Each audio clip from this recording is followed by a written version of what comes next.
Okay, mic test, mic test, mic test. I believe we're live now. I just got the update on YouTube, so I believe we're live on YouTube. Playback is live as well. I think my audio is good. I'll wait for Derek or someone else to say something, and then we should be Hello. good to go. Should be good. It is 6:10, so we're like 10 minutes. Well, sorry, really an hour and 10 minutes past, but things happen. Don't say that. We are Don't say here, and that I'm out confident loud. this will still be a very fun stream to get into. So we're here. Let me pull up the tier list right here. I made it yesterday. Where is it? Let me see.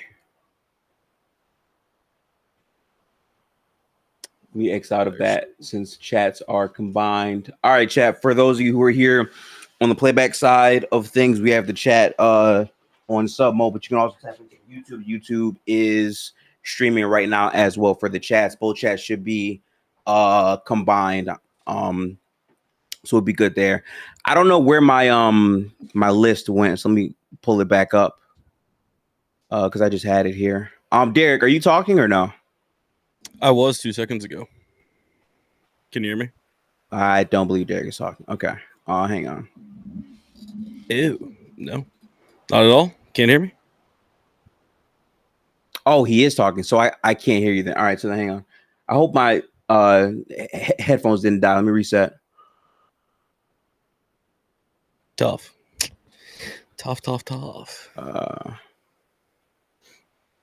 Okay, so I just reconnected my headphones. Give me 1 second, Derek, and I should be able to hear you. Is my PC fried? I hope not. All right. It says I'm connected now, so Derek, try to say something now.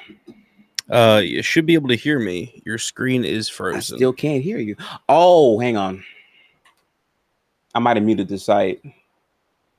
That's why. Okay. The tab is now unmuted, so now I can hear you. Okay. Your camera is frozen, by the way. Yeah, yep. Of course. Just a heads up. What's good, Wes? What's good? Why am I black? Hang on. A softball. Close out and reopen. A softball. I was muted, throw. I was like, yo. So yeah. What's up? All right, we're good now. I should have color now. Gifted, addicted to selling. Okay, this is not my fault. All right. Tank has been on some hating action. He's been hating for like a couple days. I was gonna say, I don't know what got into Tank. First few days, just oof, or last few days, excuse me, out of pocket. What's good, Major? Fury told me it was time to hate. I had to lock in. Well, we're just waiting on Real Talk, and then we'll be getting to the list as we do usually. This is the point guard list. I put a post about it on the community. I'm gonna try to post that in here. Make sure to circulate that. This is being live streamed on YouTube and playback. Shout out to YouTube chat. I see you, Z07. Our list is including injuries. So I was gonna ask her this question, right? We still ranked, I would say, Kawhi. Yep. We ranked Embiid, and we also did Halliburton. I'm assuming we're also doing the same for Dame. Yes. Although I feel like he might be kind of cooked, but I think it's fair to still rank him, I guess. I was gonna say we'll get to the players. Yeah. I mean, I'll say this: Dame got taxed heavy because of the injury plus age. I agree. Yeah, that's really what did him in. If this Dame was like 2-3 years younger, then I would have more faith in like a bounce back. Regardless of him being back in Portland, which is also like kind of not helping him either. It's really not.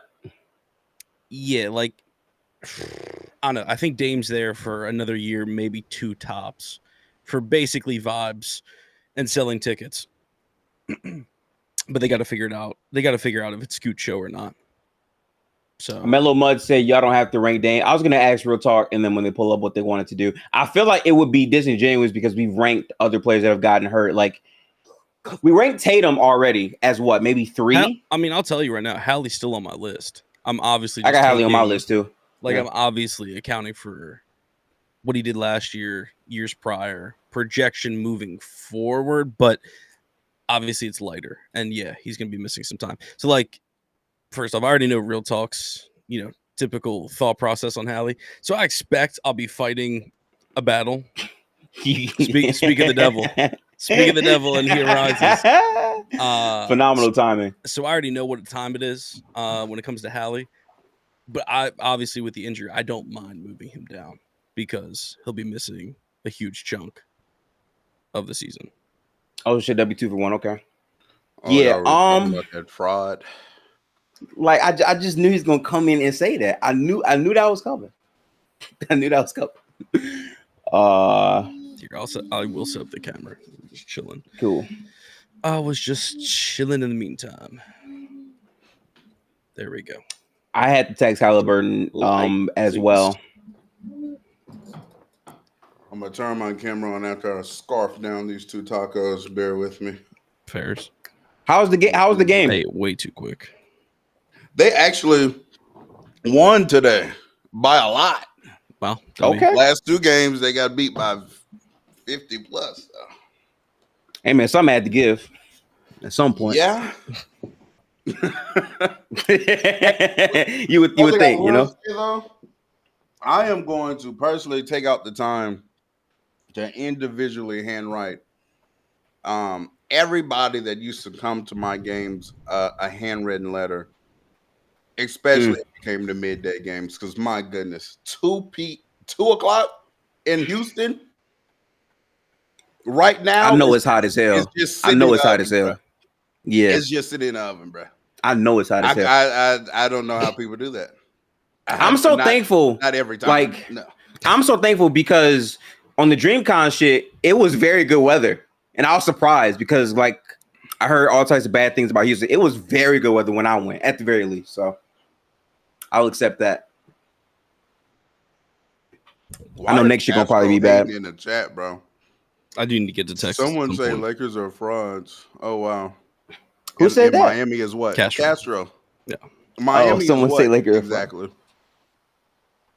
Oh, I don't even think Miami's in position to be frauds. That's just Miami. Can you be fraudulent if you know you're bad? That is true.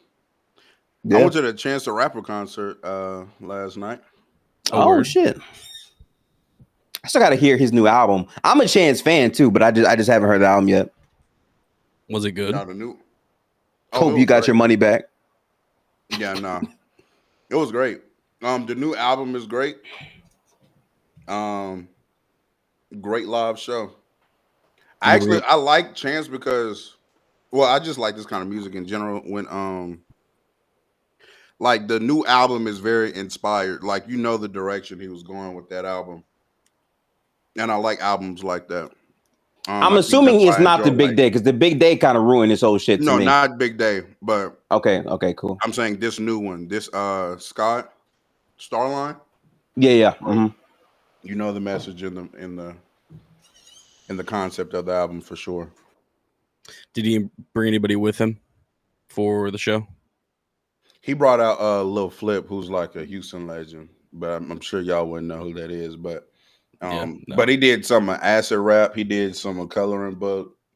Oh, but it's mostly just him. Like it was him. Yeah, he didn't bring any like 2-3 features. No. Well, he had like some openers, but like as far as when he was performing, it was just him. Oh, okay. So wait, aside from the Houston like native, what other openers did he bring, or did he bring anybody? Derek couldn't tell you if I wanted to. Be honest with you. All right. Some people do those tours and like they bring like another sizable name. You know what I mean? To try to like, expand the demographic. And I don't know what chances to like doing numbers these days. So I don't know how big he is to like garner that. Also, like how big's the venue? It was the Bayou Music Center. So that's like it's a good size. You know what I'm saying? It's definitely not like at the peak of his powers, Chance is definitely like performing at like the Toyota Center. Okay. Like, for sure. Yeah, right. This is more of like a venue, but it's a bigger venue though. It's downstairs, upstairs, and all of that. But nice. it's also not like a House of Blues. You know what I'm saying? Like Mm-hmm. it's bigger than that for sure. Okay.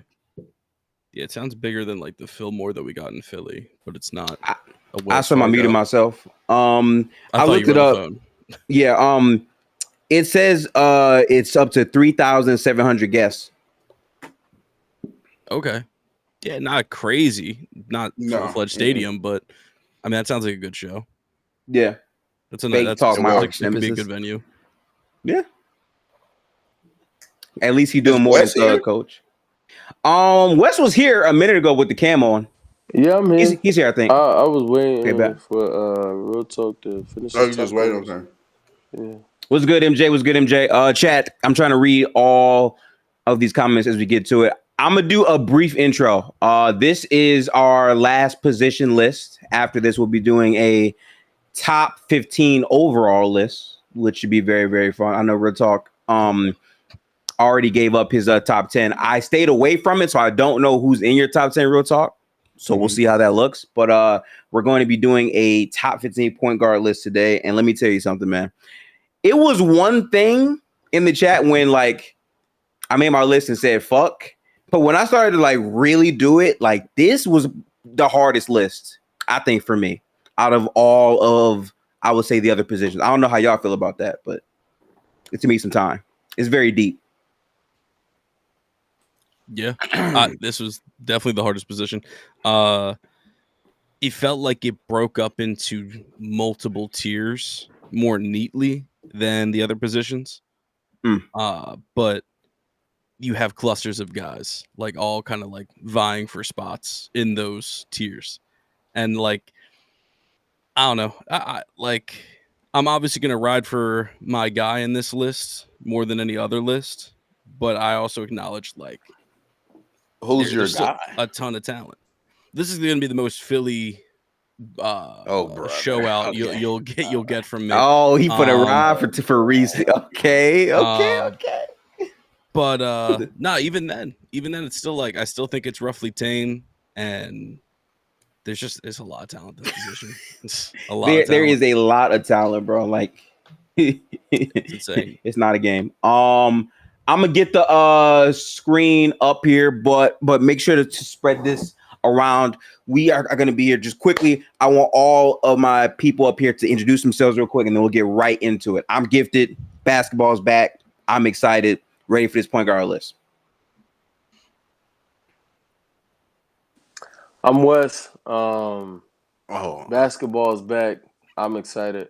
Ready for this point guard list. You feel me? Yeah. I'm Derek or Coach. Do I have to say I'm ready for basketball to be back too? Is that our tagline? Yeah, I'm ready for basketball to be back. Looking forward to another list today. I'm Real Talk. Excited to see where everybody has these point guards at today, and excited that basketball is back, man. AKA Ernesto, AKA Ernest Jr. Yeah. Big AKA. Respect my culture. Thank you. And without further ado, let's get to point guards. Can y'all see what's up on my screen? The pool is bigger than this, by the way, but they didn't say it properly, but you'll see them in a minute here. So as all of our lists have operated, we go from 1 through 15, and then we have a spot for honorable mentions. I definitely feel like out of all of our lists, the honorable mention category will probably be more fought for than other lists because, again, this is a very deep position. We always start from 1 through 15, and normally it's been pretty calm, but I know for a fact 1 is going to be one of the biggest arguments in the stream probably. So let's get to it. Who is y'all number 1 point guard for 2026? And just for newcomers, how we do it is projection is involved, but your overall resume and what you did last season is also involved. So the combination of all three of those makes who you have. So let's see what it is. Who is y'all number 1 point guard for 2026? Castro said Tyler Hero. GG's to Castro. How y'all feeling now? Shavante. I'm about to say Shavante. But yeah, it's a SGA for me. Best player on the best team in basketball. I think that goes a long way. it was a tough race for one. I think Luka's gonna have an amazing season. So it's tough, but I still think I'm gonna edge Shea, and I think he will be better. I'm not by a landslide or anything, but when you factor in what I think his team will do and his contribution to that, I'm saying Shea. Back to back years. Okay. Right, AJ, can you be Is that the AJ I think it is?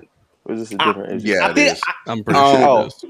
Oh, the same age. Okay. Lil Very, please, bro, please. All righty. I actually don't think that this is going to be as controversial as like some are anticipating, because I'm pretty sure I'm in the minority right now, which is all fine and dandy. Shea just had a phenomenal season or whatnot, but I mean, if you're going to ask me like who's the better player, I mean, like I've been saying, we've been better our entire lives. The entirety of the existence of Shea and Luka. Luka's been better at Shea at the sport.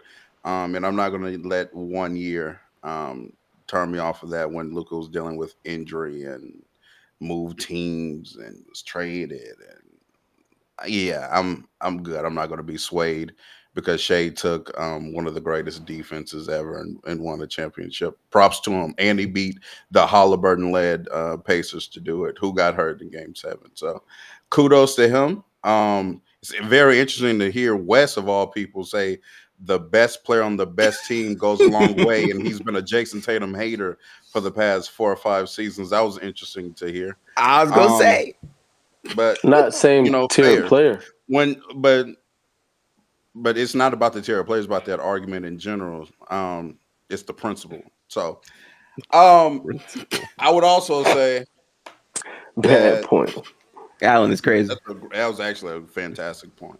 Because you shouldn't. They're not similar, bro, and they're not similar. That's why you're not really beating that. Right, but the reason why you lead with something like that is because you can't really argue it from a basketball standpoint. So you start saying shit like, "Oh no, I can. I can definitely do that." But it's fine though. It's whatever. We can get into the fact that he's better. Really, like for every metric off of last year. Do y'all mind if we do that like after we all say who we have first? Because I can tell it's going to be a combo. Okay. Who you got, Derek? Yeah, this was definitely tougher. I think that this is the toughest number 1 race out of any of the positions for sure for me.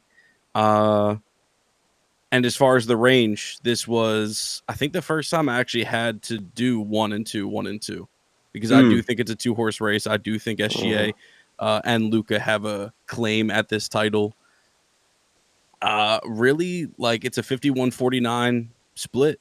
I think Shea's coming off an incredible season, winning the chip, being an MVP, and just being like, I don't know, like just shooting up career talks so quickly, but justifiably, and playing a unique game. I don't think we've had a kind of Shea-esque player in a while, certainly. And he's getting compared with some of the best.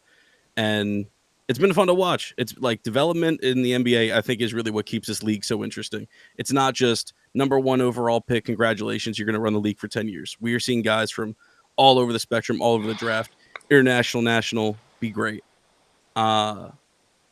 And that's why I do have to go with international player. At number 1, I'm taking Luka as my best point guard. Wow. I do think that Luka had his worst season per expectation last season. But overall, I think he is still the better player. And I do expect a rebound, certainly by his standards, going into next season. So I got Luka 1. Okay. Before I give up who I have, appreciate Alan R for the $1.99 power chat. On playback, those power chats are everything because it's nothing else. Alan R, appreciate it. He said, I'm on a 2-man right now, but I just want to drop in and say 77 clears that Canadian Skims model. Wow. I wouldn't call Shea that, me personally. W support. Good luck on the 2-man. You know what I'm saying? Good luck on the 2-man. It's crazy. Okay. All right, I'm gonna be honest with y'all, right? This was very hard for me. I spent a lot of time thinking about it. I crunched the numbers, the data, greatness. I know greatness. And both of these players are great. Both of them are great. Shea just had one of the best seasons of all time. Luka has been having an all-time start to a career. Me personally, my point guard is Luka. And I don't think it's by a crazy gap. I think that Shea is a more efficient player on both ends. I do believe that, but I trust Luka more as a creator. And I feel like last year, he wasn't healthy all the way through. And more importantly, we can go back to the playoffs they play against each other. Shea was clearly the best player in that series. I'm not going to say, oh, no, Shea was better in that series. But also, it's pretty obvious that for that entire postseason run, Luka wasn't healthy. Now, this is projection. Because if you ask me, like, right now, how it's been Shaq. But my projection is that Luka is going to return back to his form. And in my opinion, he's one of the best playmakers that I've seen, period, not just in the league right now. And I think that creation ability is going to show up more this season. So I'm projecting him to be better than Shea. But I don't think it's by a crazy gap. Shea can easily be number one. I will say this.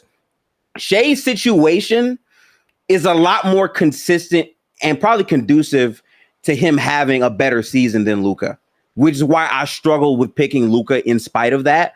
But I'm going with Luka for me. Yo, I thought y'all were gonna let the winning and the accolades. Well, really, particularly Derek. I thought he was gonna let that sway him to saying Shea. But I'm glad that we used our basketball brain and came to the same conclusion. Don't I'm do that. honestly, Don't do No, that. don't- No, yeah, don't do easy. that. I'm, Don't do I'm that. I'm saying you didn't let accolades and like stuff like swing your vote. That's what I'm saying. So I appreciate that. I mean, if Wes wants to argue for his guy that has lost 3-1, he can go ahead. I'm not even going to retort. We won. So go ahead and Don't need to uh, argue. I mean, the season will eventually come to an end, and Mhm. number two in Oklahoma will be better. So it's nothing much to say about it. I respect the projection for Luca. I respect the belief. I think he's earned that much. I do think that prior to like the last 2 years, Shea wasn't in a class with him. So I understand it. When you spend your whole career just being clear of somebody in there out of nowhere, they sneak up.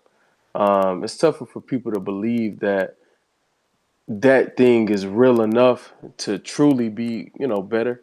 And like, I get that. It's hard for people to really accept the fact that he's eclipsed Luca, at least as of right now. Um, and I think for the people because I think you guys would say he had a better season, obviously. Yeah. For Absolutely. that crowd, even still, it's like, but the belief in Luca is just so strong. It's like I'm betting on him having a bounce back year and proving he's better. And, we'll see. I think that the things that matter, he won't be better in. So Okay. except for playmaking, I think he's by far and away a better playmaker. Um, yeah, I think It's easy he'll for have me. a better playmaking season, but I think that's it. I don't think he'll be better than Shea at anything else that matters. Mm. he'll be a better scorer. Like I we, don't think so. I don't think he'll be as no, efficient, He might not be a better and the scorer. volume will be way too similar for him to just for us to stamp it. Like Shea's gonna average 32, Luca, even if he averages 34, which I think is like I think he'll be better. I don't think he just walks back into what he was when he was at his apex in 24. I think that's a lot because like that's that was just a really really really ridiculous level. If he Yeah. does walk back into that, then kudos to him. But I think it's very plausible that Shea could lead the league in scoring again. Like I think Shea is being underrated. Like his free throw rate and the efficiency. They both have the same things. It's Luka just spamming threes a little bit more, obviously, than Shea because he's just a better shooter from 3-point range specifically. But we'll see. We'll see how it plans out. Yeah, Yeah, if I want Luka's to be clear. hitting 49 to 50% of his middies and he's hitting 38 to 39% of his threes, I'm gonna think that Luka's the better scorer. I don't care if Shea has a 64 true shooting and Luka has a 62.5. If he's the more versatile scorer, in my opinion, I'm gonna believe he's the better scorer. I'll say this as far as the Shea scoring thing. By the way, and That's I wrong. agree with Wes as far as I won't use the word eclipse, but I will say Shea caught Luka for sure. That's why I do think this is as close to 1-to-1 as you can get as far as the positions are concerned. I do feel like I predicted preseason because year before last, Luka Shea averaged what 31 or 30 flat last year, 31 the Mhm. year before. I was Yeah. anticipating slightly less. I said to Gifted before the season started, I was like, I could see Shea averaging like just 28, like just a little bit less, make J Dub do a Mhm. little bit more. Let's see like Chet actually do something. Of course, Chet got hurt, unfortunately. J Dub still did his thing, but a little messier at times during the regular season. So Shea did a lot offensively and basically averaged just under 33. So I feel like for me, I'm anticipating the same thing again of just a little bit less. Try to keep Shea, maybe Shea works on the playmaking a little bit more because that's something that's going to need to be there for playoff time. If you want to go back to back, like that's the avenue Shea's got to improve on, right? I already trust his offense basically everywhere else. J-Dub, especially Chet more than anything, needs to get some kind of rhythm offensively. If you're going to be here like long term, can you actually be the second best player on this team? Which I feel like is a projection many of us, or OKC at least, is anticipating. Like they want Chet to be as valuable, if not more than J-Dub, certainly. So that's what I'm thinking. And I feel like Luka, to that point, like the Lakers season could go one of two ways. It could either be a complete surprise. LeBron has another year in him, and the Lakers are, cool. Or LeBron, like the age finally catches up. Ayton still stinks. The rest of the supporting cast can't keep up, and then it's the Luka show again. Just it's a LA version, not Dallas. And then Luka puts up the godly stats again. That's kind of what I feel like it could go. Still makes it like neck and neck, but I did give this slight edge to Luka based off of projection, but mostly past experience, where he was so stinking good. But this past season is obviously where Shea got him. Yeah, for me, like it's hard for me to like look at this year and say this is who Luka is going to be, primarily because he was injured during the season, came back, and just never really looked to be like in a good rhythm all the way throughout the season. I feel like I need to see at least one more year to say that. Plus, I think it's the fact that they're both so young. I don't think Luka's reached his peak just yet. Him being in, I would say, better shape to be a neutral defender is what moves me the most. If he can just be neutral with his positive playmaking and his scoring goes back to what it could be, I think he can be extremely good. Shea's argument is, I'm going to play more games than you.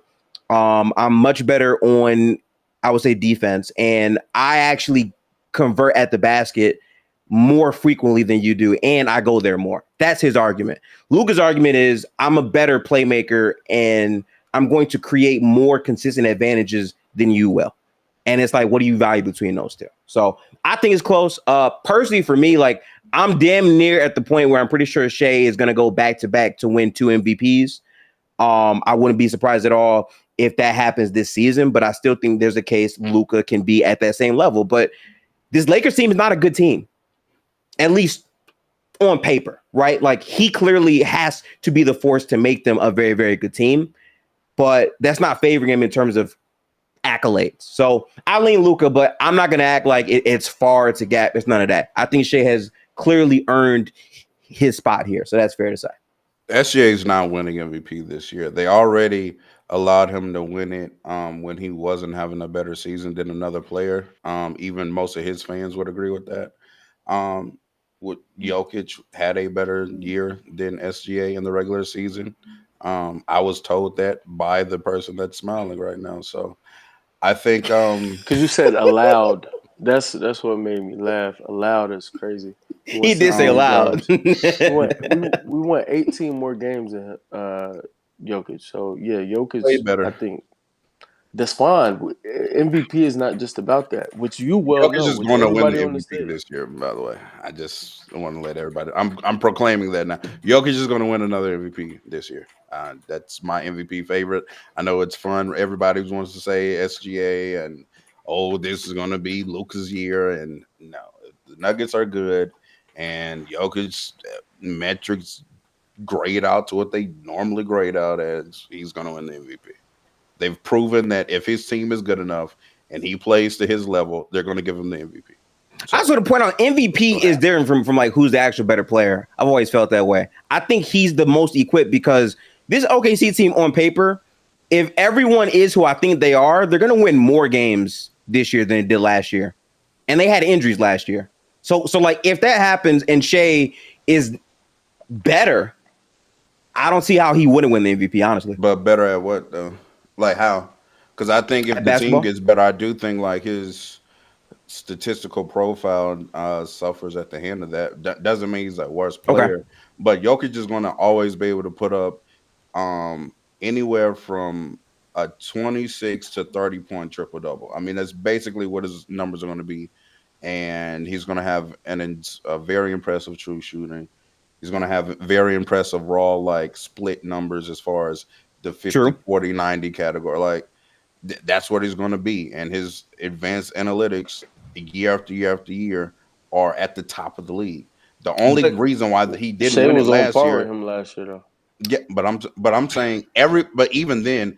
everybody or at least majority of the basketball community thought that Jokic outplayed Shea last year. The only thing that held him back from winning the MVP was that the Nuggets just weren't a good enough team to win the games. So I'm saying that if the Nuggets win the games, Jokic is going to win MVP because that's what's been happening every time his team wins I mean, but enough like, how many games. No, games is that that's going to not take, though, is my true. question. That's Yeah, also like and the amount of How's games that he would not have to true? win. They've given Jokic the MVP when his team didn't win, quote unquote, the games. So that's why I'm saying When? it's not Are you just talking about that the cut and dry. 21? yeah. Yes. So I'm saying it's not just that cut and dry in terms of, hey, as long as you win, like his performance also matters. And I think that if there's someone who's performing, even if they're not quite as good, if they're a tick below, but they're so far and away better when it comes to their team success, they're going to I give agree it with to that. that player. And that's what happened last year. And I think to Gifted's point, if Shea does win it again, that's what will happen this year. Yeah. We're going to blow the I think the Nuggets will be better. I think the Nuggets may win 55 games. I think our floor is 60. That's a really that's if everything goes wrong, I think we win 60 games. I think it's plausible we probably win like 65 to 68 again. And if that's in play, I just don't see them giving him the MVP because I also don't think he's going to average a triple double again. I want to ask you real Why quick, would he Derek. not? What do you mean? What Why is the would he gap not? to He won't you have to do as much this year. as like teams Team is overall, better. Yeah, Derek? his scoring volume would go down. He's still going to As average the far rebounds. as Lakers and 9 to 10. OKC, He's averaged 10 assists or one just time in his career, Lakers, or Thunder, I I'm said talking Nuggets. about like year. yeah, OKC, Denver as teams because I feel like this, right? Last year, how many wins did they lap Denver by? Was it 8? No, I think it was a little more than 8. We had Because 18 more wins than them. We OKC had finished with 18. 68 and We 14. had 18 more wins Yeah, than those yeah. niggas. So listen, my point is this real talk, right? If they had that many wins with their where Chet began the season as that, right? If that version of Chet comes back, which a lot of people are speculating he'll be somewhat close to that, and they face less injuries, this team could be better than they were last year, which means they are a 70+ win team. Yeah, if they do but that I also back-to-back years, believe he could get it. that disagree means with that that. SGA doesn't have to do what he was doing last year, and then that's Yeah. going to start working against him. They're going to say, "Oh, he has Chet, he has J Dub, he got like." That's going to start working against him. But I The don't fact think so. that When you're he that was in a- dominant, he when was you're in a- that he was in dominant, a- when you're he that was in a- dominant, real talk. I don't He think was so. in a I great. think when you're he was that in a dominant, great it gets harder. situation. He was in a great situation last year where Yeah. there's no better team construct to factor an MVP when you have a great defensive team, who then still lacks offensive weaponry. So you're the main guy. So you have a great defense, and then you get to put up the volume offensive numbers, and defense is going to win you games in the regular And season. this might sound crazy, but I think Shea can do it again on this team. But why would he have to average He will. 32 if Chet and J-Dub are better? Even if these guys are getting better, the way Shea attacks consistently, he's going to be able to produce at least 30, if not 31 points again. Yeah, right. like, Even if he drops, if you're adding 5 or 6 more wins, plus what we also have to keep in mind, the way the media works too, right, is, hey, we just saw you win the MVP, the scoring title, and the finals MVP, and then you follow back with a similar season with more wins. He's going to get it again if that's the case, unless there's an out-of-body performance from Jokic and they're literally the 2 seed behind them by like maybe 4 or 5 games. Cool. If What the gap is 8+ games, he's not getting it. How much? What was the MVP vote last year? Shea won it like it was a big game. It was It was a landslide. Yeah. Okay. What was the temperature around the season last year? And we're not going to act like that kind of stuff doesn't pay a factor into how they vote. People thought that Jokic had a phenomenal year, probably his best year. Yeah, exactly. If and he didn't win it. But there were a lot of people who were on the front lines. Can I finish what I'm saying, please? Yeah, sure. Thank you. So, what I'm saying is the stuff and the results of the MVP race from a previous season, we've definitely seen it impact a following season's vote. And I think that if Jokic once again, even if Shea and OKC have a phenomenal season, I think if we come to the conclusion and majority of the basketball landscape is saying Jokic was by far the best player in the league this year, and the Nuggets win like 58 games, 60 games, he's going to win the MVP. Not if OKC wins 72 or 73. Okay. No. Can I jump in real quick? So I got the votes here, sure. by the way. Shea got 71 first place votes last year. Jokic got 29. And then it was the inverse. Jokic got 71 second place. Shea got 29. And they were 1 and 2. No one thought they were lower. I do want to say, what I think we tend to do sometimes as fans is we look at internal development improvement from a team, and we just equate that to more wins, and that rarely works out. So It's not to say that OKC, I think, internally will be a better roster next season. I think Chet will get better. I think it's fair to say SGA should remain the same, maybe even improve playmaking. J-Dub, you guys obviously know how high I am on him. I think across the board, things should be cool. The only players I suspect could reduce would be like a Caruso. I think age might actually catch up, his offense, yada, yada, yada. But whatever, same team. They won 68 games. That does not mean they are now a 70-win team. It is all the same likelihood of them dropping a few games because they understand maybe we can secure the first seed kind of comfortably. We're okay. Maybe we aren't the third best defense again because we're not gambling as much, or maybe other teams have adjusted to our scheme a little bit more. So I think they'll still be excellent. I still predict them to be the first seed. I will say though, this 70 win plus conversation, that doesn't happen often for a reason. And I know it doesn't happen often for a reason because we also did the exact same line of thinking with Boston. Warriors. Well, yes, the Warriors, but also Boston even more recently. Mm-hmm. So that's kind of I just want to throw that out there. I still think SGA will be firmly in number 1 MVP talks. It's not to dissuade that. It's just 70 wins is really hard to do in the league. And I think the OKC is the kind of team that will gladly sacrifice 70 plus wins if it means we're going to the offs healthy and rested. Yeah. I'm not saying it's not hard. I agree with that, Derek.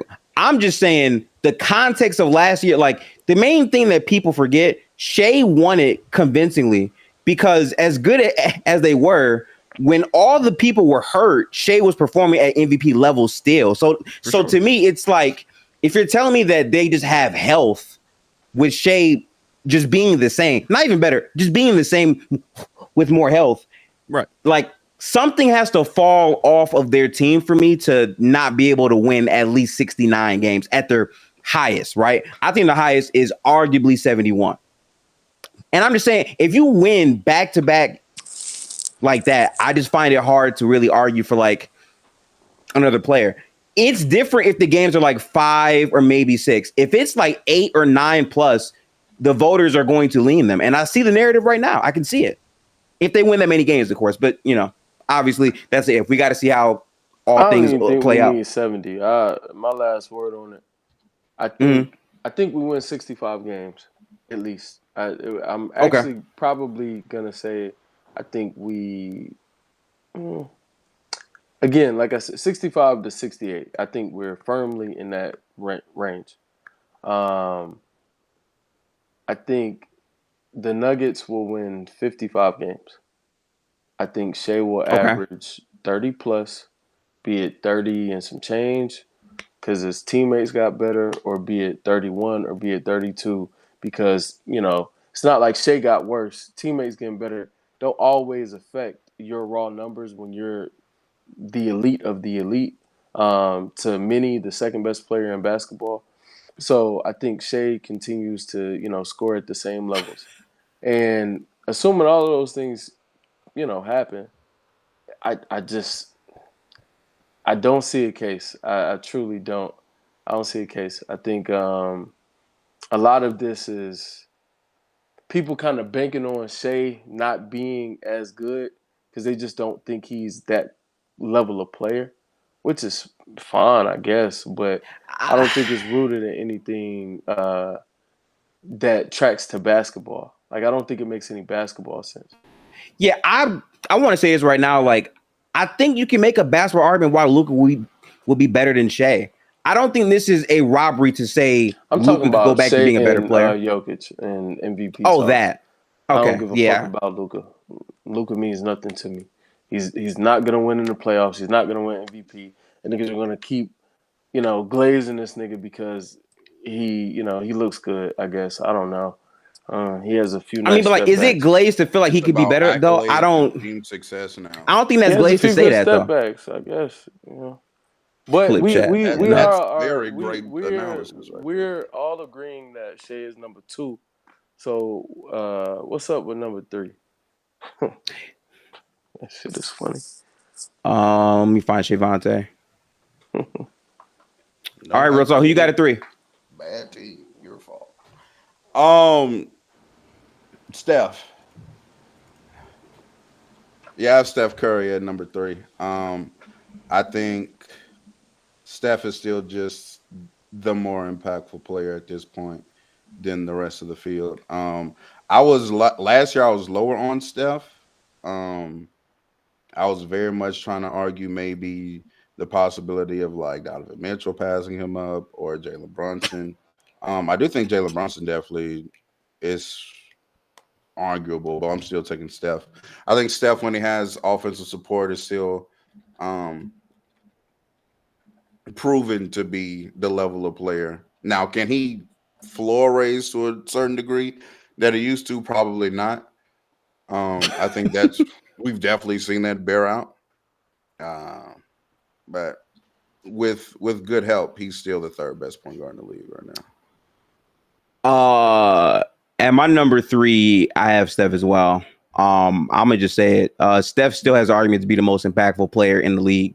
The problem is he's 38, and it's like when you get older, I think the projection goes under you. I don't think he's gonna have the same game to game performances like a Shea will, like a Jokic will, like even I would say Luka will. But impact wise, after they traded for Butler and he had more help, Steph had a very productive end to his regular season. I think a full year of that will make him go. He is losing burst year by year by year. Is definitely noticeable, but he also performed extremely well in the playoffs versus the Rockets. Tank is crazy for that. I'm not going to speak on that, but I just think that he impacts the game more than all of the other guards behind him. And I think the clear 2 in front of him are just more volume and they're younger. And I think that there's a lot of things they do that just last up longer health wise. So that's why they're over him for me. But at 3, I have Steph Curry. Yeah, here's the thing. I do think this is one of the tiers I talked about earlier. I don't think anyone who follows has a conversation for 1 or 2. I have, in my view, 3 people that could be the 3rd best point guard this year. I'll say that. Okay. I think there's 3 players that at their best, situation goes right, healthy, etc., they could have claim for being third. Maybe fourth, but I thought that was pushing it. So I have 3. The one I did end up going with was Steph Curry for the reasons Real Talk and Gifted had said. His peaks are just so damn good, and he's just such an impactful player, kind of regardless of situation. So that was kind of like the toughie. I think this is the year, though. It's just so easy to bank on Steph missing time and the team just not being good enough. Fair. That's fair. And so that's why, like, I really, even now, I was debating, do I just put number 4 ahead of him because the chances of him being better than Steph are higher? But I give respect to Steph, old head status, one more time. Just too good of a basketball player for me not to. All right. That was good conversation. We all have Steph at 3. Now this is where things get interesting. Who we got at number 4, Wes? I have Brunson. I'll be right back. No boy. Well, I also have Brunson. Yeah, same thing. I feel like Brunson honestly could just straight up have a better season than Steph. Do you guys feel like that's just on the table? Absolutely. Yeah, I think I didn't speak on the Steph thing. I voted him at 3, but yeah, I think it's a real possibility that Brunson is better because with age, Steph always has a period in the year where he's just not himself. Right. Everybody says he needs rest, or he's hurt, something happens, legs get heavy, whatever. But he slumps a lot as he gets older. So I think it's definitely a possibility. I gotta be honest. I might have a hot take here. It's weird because I saw Jalen Brunson score multiple 30-point games in the playoffs. I saw all that. He confuses me so much because his playmaking isn't that great, but he's going to score. I think his defense is generally awful. I think Luka probably has worse defense, give or take sometimes, but it's just hard for me with him because all playoffs long, especially in, I would say, the conference finals, Cat and Brunson bled so much value there. And Brunson had a ton of games where he's not scoring like that for the first halves of games, even third quarters. But in that fourth quarter, he's making crazy ass shots, and then people think that's him for the whole game. I really had to take the time to think, do I want to take Jalen Brunson over Cade? I'm gonna just say it. And I thought about it, and as much as I like Cade, I think the lack of efficient scoring consistently makes me put him under. I could project that for Cade, but I'm gonna lean Brunson too, honestly. But I'm thinking about it because it's like I don't think everything is as green with him as I think people say. I had a tough time with this. Oh, by the way, I don't have Brunson right here. But I mean, Who you got? The one to vote. It was difficult for me because as of right now, I want to say Devin Booker, who I think is going to have or be better by the end of the season. I'd probably say Cade. I'm kind of low on JB. I think he's a phenomenal scorer. I think that Jalen Brunson, as far as guys like 6'2" and under, is one of the best scorers I've ever seen in my life, and he definitely like garners the adulation and praise. But I am kind of low on that play style. And actually, funny enough, this is why I used to be low on Luka. Lower than most actually during the time. There's also why I've been like lower on a James Harden.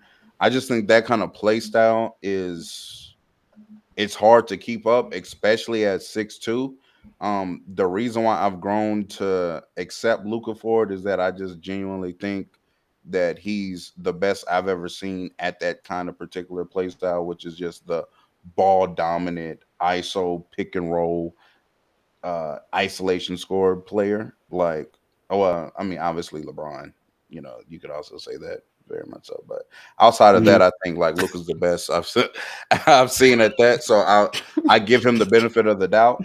But I don't like his defense, and I don't know if he's empowering his team to the fullest. I don't know, but he's a great individual player. But I don't like the volume of him on the ball like that. I hear you So on that. I've been thinking about taking like the two bigger, better athletes, and more willing passers, which is kind of bad for him to be less of a willing passer, arguably, than Devin Booker. I But might get nice. yeah, lower on Jalen Brunson. But I'm gonna go Cade though. I'm gonna go Cade. What the I was so confused. Okay. I'm gonna go Cade. real talk? Interesting. What were those tacos, man? I did not know where that was.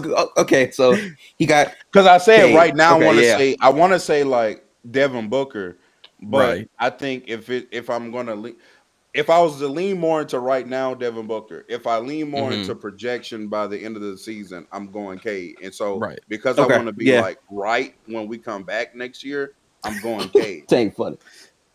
That's fun. That's funny. I had Okay. that argument a lot too.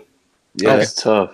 So I guess real quick, I do have pushback on Gifted as far as Brunson's playmaking. I think it's actually quite good.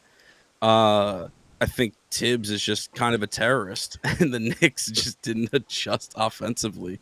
Brunson's defense That's fair. we know is a black hole. Like there's no argument about that.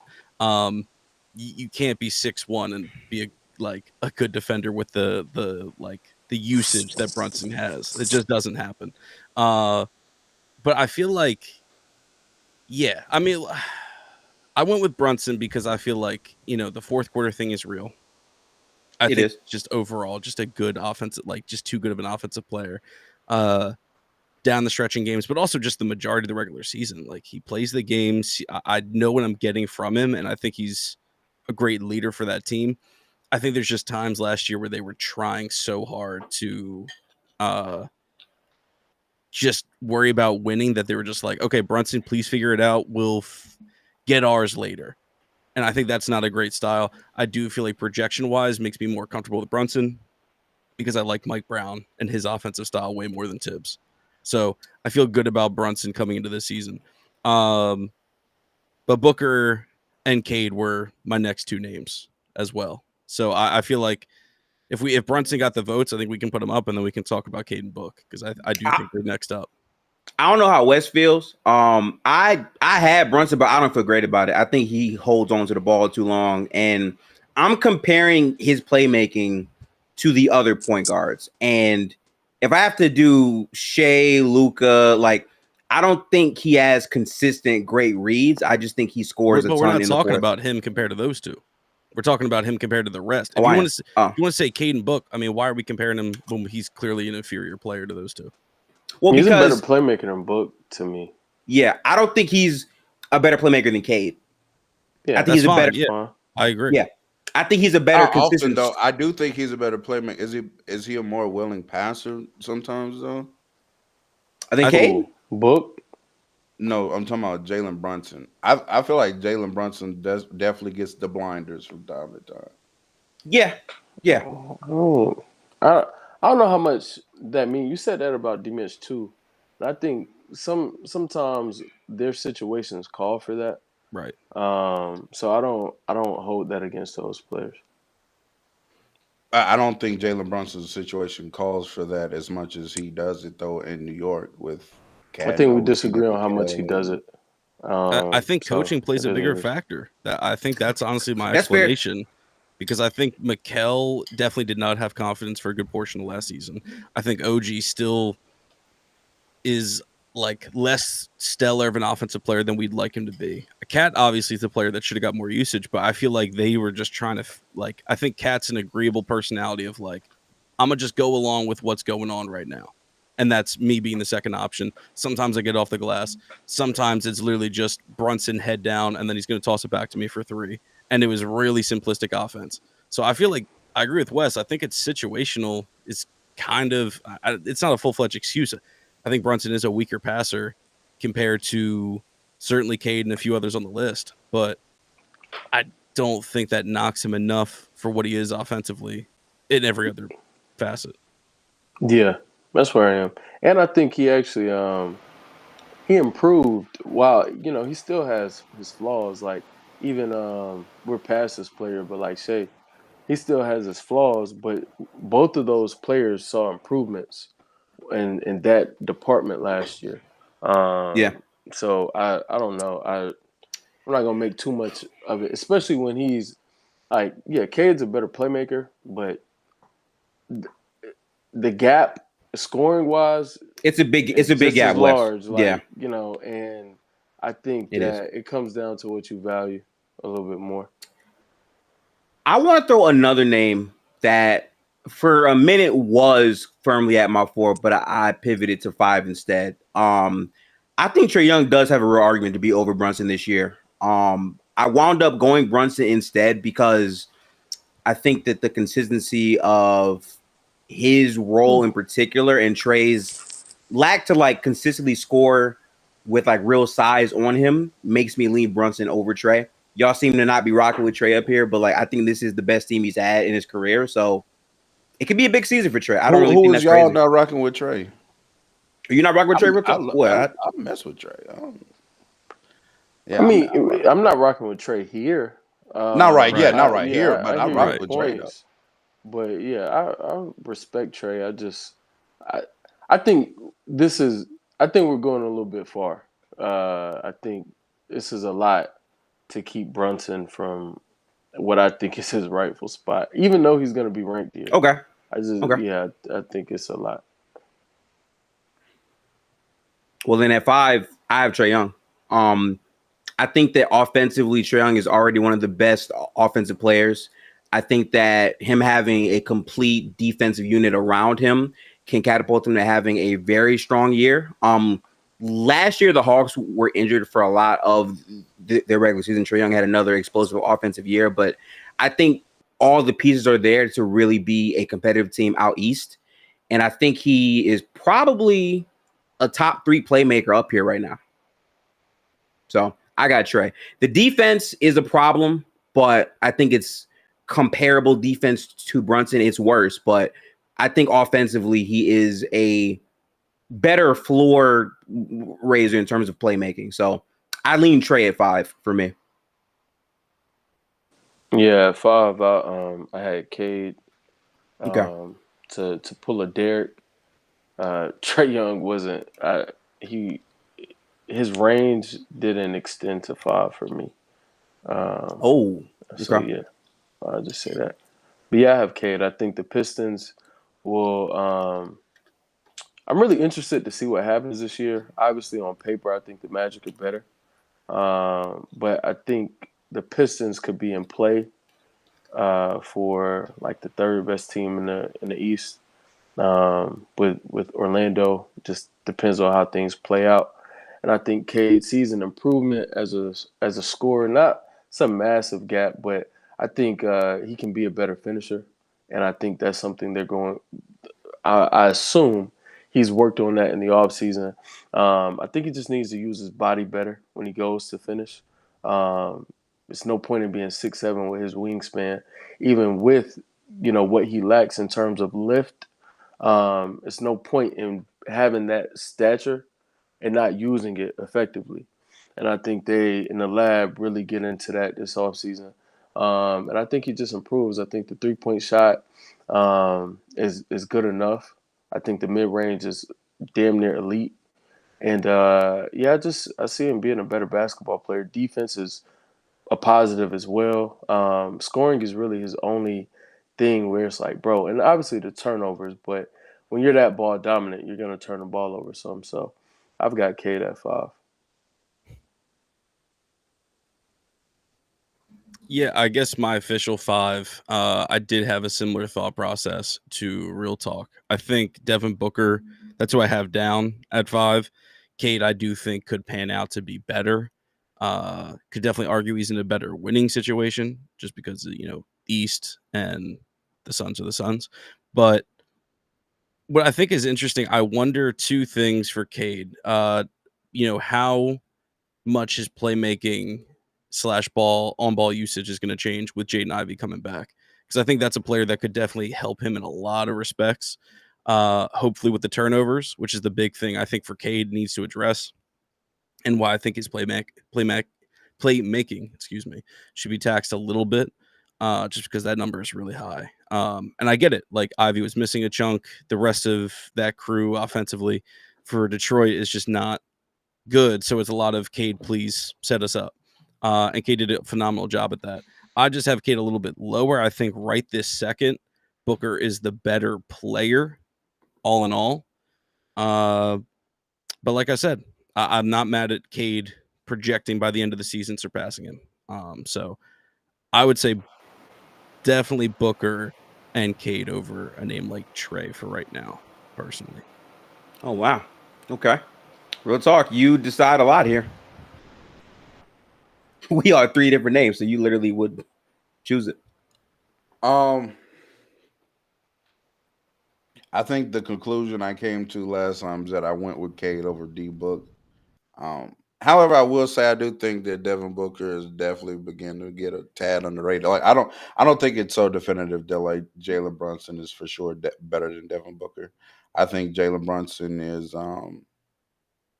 even though yes, Devin Booker played with Kevin Durant last year, I would say still Brunson's situation was better and more consistent. Um, Devin Booker is still a very elite scorer. I think last year the only thing that really suffered was his pull up 3-point shooting. Everything else is Devin Booker like. He was 49, 50% from mid range. He still has the ability to get to the basket. Did kind of not the greatest athlete, not the most bursty athlete, but could still get to his spots. Just one of the better shot makers in the league, and a improved passer and playmaker year after year after year. Gets better at that. Um, and then he's just a 6'5" athlete who's definitely a better defender than Jalen Brunson as well. So yeah, Jalen Brunson just sliding in like that. I mean, fairs though, but I'm gonna go with Cade though. Cade's gonna be phenomenal. Okay. Yeah, I'm gonna go with Cade. No problem. I will put Cade Cunningham up here. Listen, I don't hate it. Listen, Chad, I have season tickets. I'm gonna see a lot of pitches this year, so like I'll be there. He's very, very good. I think that I want to see him take the leap in terms of efficiency scoring. He shoots abysmal in the paint, but he's able to get there. If he can shift that around, his entire year could look way better. So that's fair. But those are our top 5 right now. Luka at 1, Shea at 2, Steph at 3, Brunson at 4, Cade at 5. Moving on to the 6 through 10 tier. Who is your 6th point guard for 2026? This is where Book enters the chat for me. It's funny, like I wanted to ask you all before the show started, how much were we penalizing Hallie? Because like with Tatum, we didn't penalize him but so much, but I understand the talent is so much better at point guard. But yeah, I went ahead and just kept dropping Hallie. So I have Book here. I also have Book here, yeah, as well. So I'm not dropping Halliburton. I just genuinely think these players are better than him. By the way, so well, that's where you would be wrong. In your opinion, sure. I think Halliburton as well. I think he's better than a good group of players up here, but Booker takes it. I had him here, so that's fine anyway. Number 7, I'm gonna still say Trae Young here. This is where I stopped taxing Hallie, and this is where I put him. I do think the players above him are better than he is, and good likelihood they will be better, especially post-injury. But I think Hallie had obviously a fantastic last season. I think the season before that he was also terrific. And I think his game can bounce back, obviously knock on wood, but I trust like he's not super reliant on his athleticism. I think he's developed a ton of great skills, but also I think he has phenomenal tendencies and basketball IQ. So I feel comfortable with him here. And yeah, I wish him a speedy recovery. Basketball's way more fun when he's playing. Definitely a fun player. He already, had problems beating like people of his own position off the dribble, and heavily relied on switches and beating them and creating space on bigs. And As every guard does, um, right? yeah, but I'm saying he's now torn his Achilles. So, but no, actually, that's what you said is actually wrong. There are guards that are able to beat guards in elite POAs off the dribble. They don't have to have Right, but they all call for a ball screen, so they don't have to do that.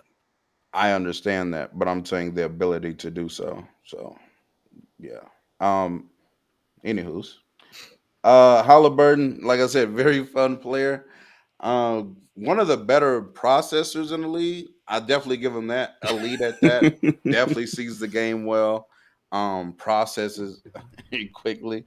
One of the better passers in the league. I'll definitely give him that as well.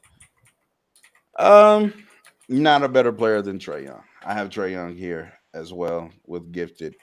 Um, I feel like Trey Young is he's the second best passer on this list. I think he also processes the game well. I think he's one of the best pick and roll passes I've ever seen in my life. One of the best lob throwers I've seen in my life. The only thing I actually, funny enough, although I do hate on Halliburton, I do wish Trey gets into his Holly bag a little bit more, which is Oh. like I don't have to score, but I get that his situation has called for it his entire career though. So he's in a different position. He hasn't had like a forward who can score in isolation at over a point per possession like Pascal Siakam. So I think now though with the Kristaps Porzingis, what other offensive players over there? See, that's the problem too though with Atlanta. They've gotten better, but I don't. The offensive pieces I do like Kristaps. Hopefully, that's why I'm not Trey as just high. shoots a little bit less. Honestly, I feel it way. Okay. Okay. That's That why makes I'm not as high, makes bro. sense. Like I think a lot. Oh, is Jalen being Johnson. made I am of- forgetting about that. My fault. I think a lot of is being made about a guy who's very unreliable and a guy who's giving me no reason to believe that he'll be available enough for it to make a difference. So yeah, that's why like Trey continued to drop for me. And his scoring has just regressed so much. Like we talk a lot about situation for Trey, Mhm. but we could also talk about his game and his scoring is really average at best right now. Like he's an average scorer based off of what he put on display. Not talking about like recently. His last 2 years, he hasn't been a good scorer, and his defense is putrid. So it's like all of this off of passing. I don't know, man. So Uh, especially yeah. like I said, Premium when you when have the the ball teammates this aren't. much. I don't know if Kristaps is that reliable. Yeah, I'm not gonna say Porzingis. My logic for why I had him high this year is because I think he's gonna be a more efficient player this year. I think he's due for one of those years. The year before this, he was going through some injury problems, and also he just wasn't the same at creating separation. I think the biggest claim for him is the fact that he has a team that's better defensively. So it's like they lean on him for their offense, and they can actually get more stops now. To me, that makes you a overall better built team next to Trey Young, and then from there on, you have to find other ways to be at the top of the top. I think he's due to have a breakout year with this roster, but a lot of that is projection in terms of what it's actually been. He hasn't had stellar years that people are expecting from him. You know what I'm saying? But I think he's capable of getting back in that bag for me. So Okay, I knew I was tripping. I'm like, there's definitely some. Okay, yeah. Had a brain fog on the Atlanta roster, but Jalen Johnson, he's probably going to get a little bit better. The little bit I did see of Ricochet, Zachary, Restart Shea, yeah, I think Ricochet. I don't know how to pronounce his I say name, Shaw, but but yeah, Restart. Shaw. Shaw is Okay, funny. yeah. Okay, cool. Um, he was a promising player. And they also got Luke Kennard, who can, if nothing else in the regular season, hit a three. Dyson Daniel handles the ball a little bit. I like the defense a lot, man. That's But my I main thing. think between Jalen Johnson, because Jalen Johnson, when he was playing for them last year, did He was really start good. picking up some passing responsibilities on that team and just some creation responsibilities. Now, can he score creating? We'll have to see consistently. But I do think he's a pretty good passer for a forward that I've seen. And uh, Kristaps, I know some people like don't like Kristaps as much as I do. I'm just very high on a center that can pick and pop and pick and roll and then convert mismatches in the mid post as much as he does, especially in the regular season setting. Like having a true 7 footer who's a real sniper, meaning like number one, doesn't have one of them slow ass big jump shots, right? Most 7 footers who can shoot have a slower release, and that makes sense because they're a bigger body, but he gets it off quickly. He doesn't have to be at one particular position. You know, most of them only can shoot at the top of the key, or Yep. some of them can only shoot in the corner. Like he's a real shooter and viable from all over the court. Um, Yeah. and then on top of that, he's a really good lob threat as well. So that kind of player next to Trey Young, if I just hope that he concedes some of the switches, not that, hey, I have a big out here, so I now need to isolate. No, if the point guard or whoever's guarding you switches to Kristaps and he can get it in that mid post where he shoots that little turnaround or face up jumper at an elite clip, that is better offense for the Atlanta Hawks. And I do think little stuff like that, if Trey Young can adjust his game to be, like realizing that, hey, some of these other opportunities are definitively better options than me taking a 32 footer like on a step back. Like I hope he gets that out of his system. I really do. To the Okay. degree that he has it, at least. Because he's still gonna do it, but hopefully not as much. Who you got, Derek? Like I said, there's a few names here. I think we're entering the next tier, so to speak, of players, like really, really good. I think, all-star caliber, can flirt with all NBA given like good circumstances. I'm trying to hear y'all on Trey. I fully agree this is the best situation he's had in a while, if not the best situation he's ever had. But he's got to get out of the mud, man. Like, when you're the best traits coming into this season are play smarter and get off the ball, it doesn't normally mean you're doing super well in the first place. So, I'm not super high on Trey. And I'm having a tough time because the next name I'm thinking about is a player I don't really care for either. Wow. Are you but- doing what I think you're doing? But he beat my expectations for sure last season. Could be good this year. Like Look at West's projection, face. projection might hit him, but man, I don't know. He's in the ballpark. If he slides, I'm not gonna blink twice. I think Harden is a name that should be here. I'm not mad at that name. He's older. That's why I'm like, if you want to age tax him, I cannot disagree. But Steph is also here, and age tax is something that some of these older guards they're gonna have anyway. But I thought the age tax was gonna hit Harden last year, and then he dodged a lot of bullets. Like, he was still super good on his typical kind of volume and was a winning player throughout the season. And look, believe me, the same things that happened to Harden as far as the playoffs, I've lived it. I've seen it before, and I've seen it since. It'll keep happening. That's fine. But the Clippers aren't in that situation to begin with if Harden's not there. So I feel like James Harden's the player I'm going to go with next. I'm just so surprised by this because I was making this exact argument for Harden during the playoffs. Like, yeah, he has some games here or there, but this team literally should not have been expected to be good. We weren't doing this list at the playoffs. No, that's true. That's true.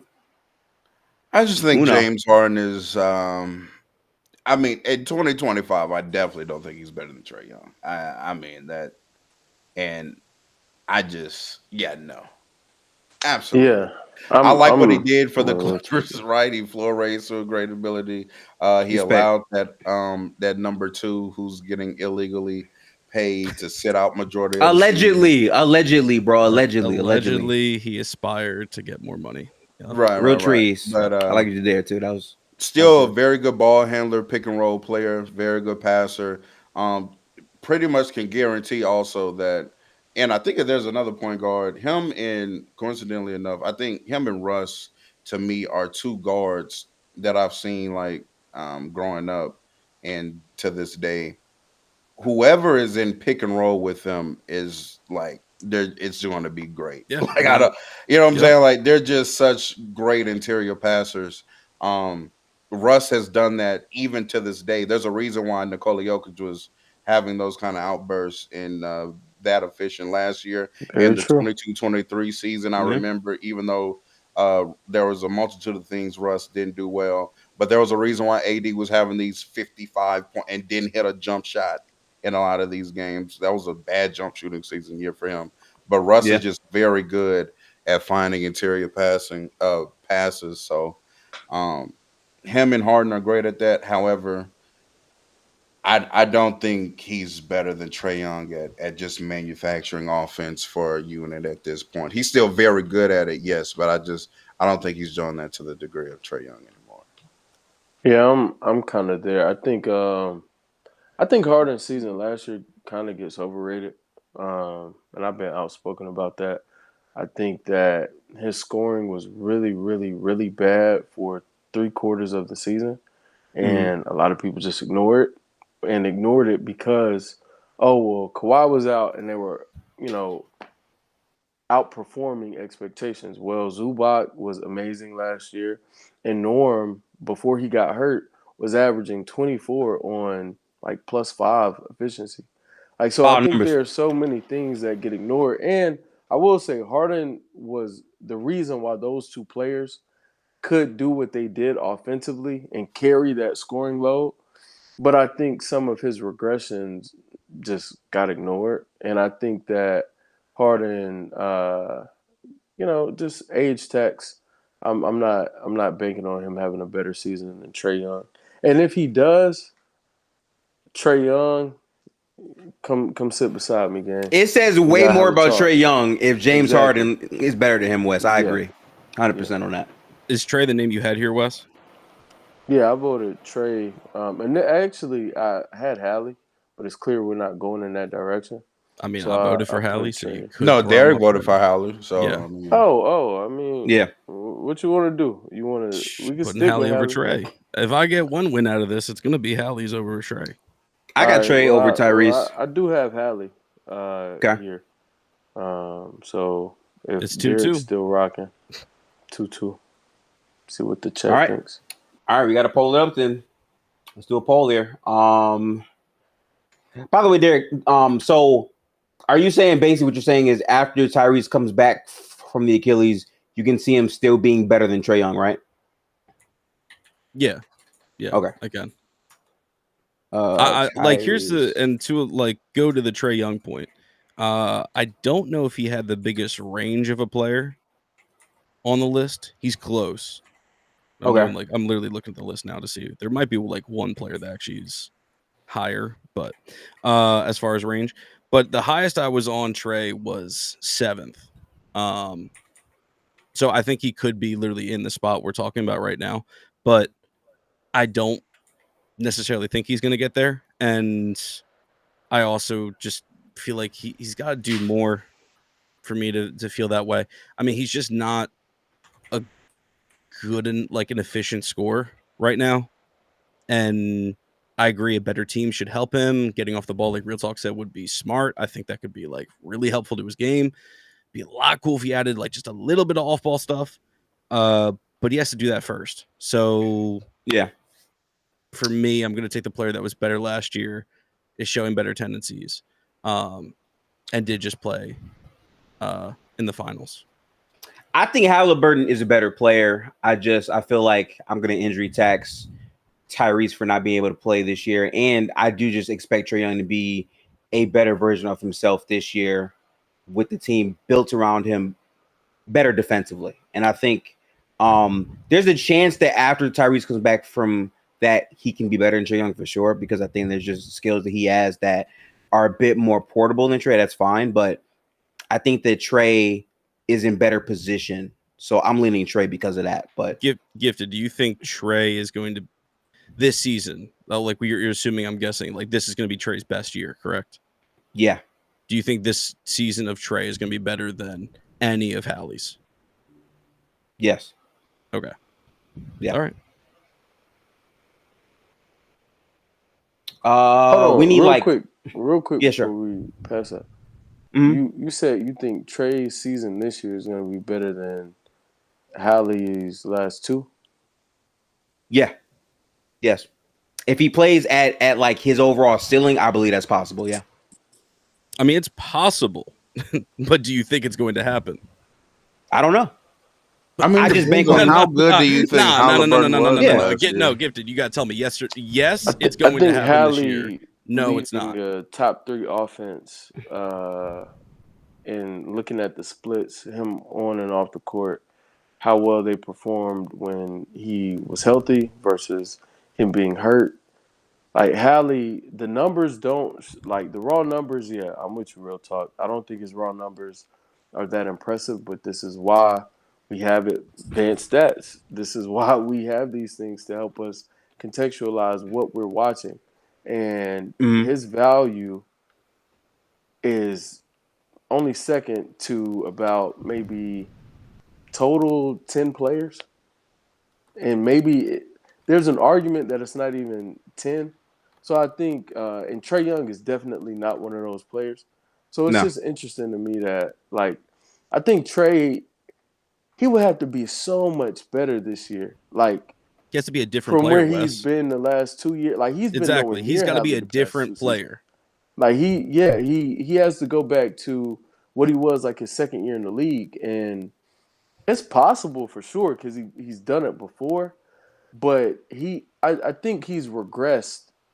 And I think we're putting too much on, well, the talent around him got better, so he'll just be better. Like, there are things that are legitimately worse about his game.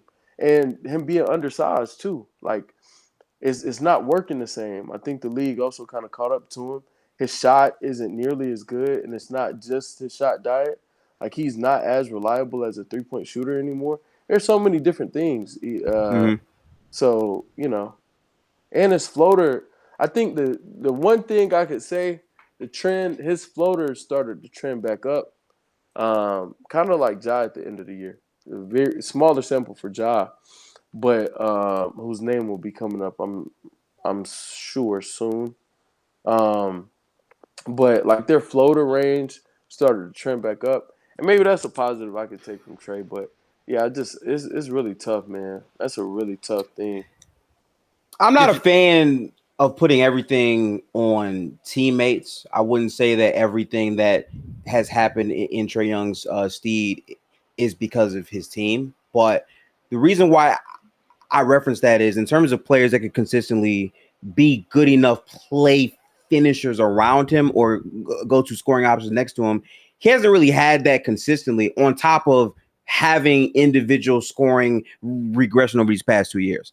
I just feel like if the defense around him is better and he's the main offensive hub with more offensive weapons, I feel like this is the breakout year. Now, is that going to be like ceilings better than Tyrese? Maybe not, but I think effective wise, he can reach that level. I don't think that's crazy to say. Stand on that on a projection. You're projecting Trae is going to be I'm projecting Trae Young is going to be a better player from this point on moving forward than Tyrese Halliburton. I think that's going to happen. Better than Hallie. No, hold on, Wes. And better than Hallie's been thus far. I said Trae Young next year, I'm projecting him to have a better season, and moving forward will be a better player than Tyrese Halliburton. I can't speak to he will 100% undoubtedly have a better individual. No. It doesn't have to happen. We can't predict the future, but are you projecting it will? You're taking Young next season will be better than Hallie last year before. I think Young next season will be better than him moving forward. Last year, I can't. No. Stop dodging the question. This is projection, is it not? Like I'm very confused. No, but he's asking you a direct I question. can answer your question. I know what Real Talk going to say. Yeah. Real Talk will stand on it. Gifted, you need to stand on it. Trae Young is going to be better than Hallie was last year or the year before. Yes or no? I think that's possible. No. I need a yes or like no. What? I'm not gonna give you a yes or a no because I don't 100% yes know. Because Halliburton. I think it's possible. Yeah. What is this like? Everything's what possible. Think the standard for being better than Halliburton was last year. Halliburton wasn't, bro. Do y'all remember? I think Halliburton was a high impact player last year. Yeah. I do. I do. Yes. I'm not asking real question. We're contextualizing his whole season. I'm not being. I'm not. Wait. Real quick, chat. I'm not being scary. I like to be honest about shit. I'm putting my chest out on the stance that Tyrese moving forward will probably be a worse player than Trae Young. I mean, but he just tore his Achilles. That's like whoop-de-doo. Yeah, like, shout out Young Thug. Sure. Whoop-de-doo. Like, hey, this is about you standing for Trae, not about Hallie's future. We don't know either of these futures. Trae could be an MVP next season. Hallie could be out of the league next season. Anything could happen. I'm asking you to stand on the projection. Trae Young next season will be better than any version of Hallie you've seen before.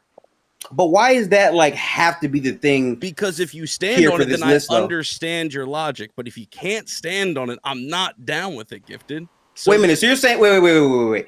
So you're saying I have to say that for you to understand me taking Trae Young over Tyrese moving forward? That doesn't make any sense to me. That makes plenty of sense. I feel like I can walk away with that logic being like, okay, he thinks that's going to be better, like through and through. That to me says you think Trae is just going to be a better player than Hallie ever has been. And more than likely coming no, that's what. But if you say that, I'm like, okay, I totally understand why he thinks Trae this highly. Yeah, like I completely understand.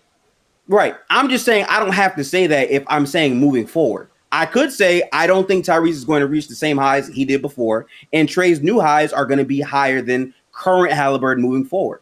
Yeah, no, I want you to stand on the past because that means to me you're firmly believing in Trae's abilities. It's not difficult to say coming off of a serious injury player cannot reach those same heights again. Like that is almost expected. So I think Tyrese Halliburton last season was very, very good after his tough start. Right. So can Trae? Do you think Trae can reach that? Or exceed it? I think it's possible, but I can't guarantee that for you. It's a prediction. I don't care if you're right or wrong. I'm not going to predict something that I'm not wholeheartedly high on. I'm individual on it. I'm saying though, what I am 100%. It doesn't have to be. I'm not holding you to money. I'm not coming to collect if I find out you're wrong. I'm saying. I don't know how high you are on what Tyrese did.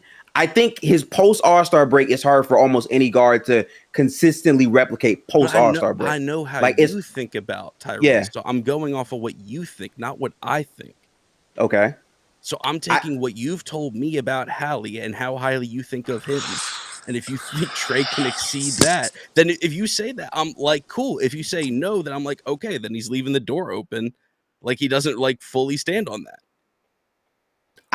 I just don't think that's what that should mean, me personally, bro. I think that it can come close. I don't think on that efficiency, Trae is going to reach that level. But I think he can be great in another type of way where it's close, but not at that same rate.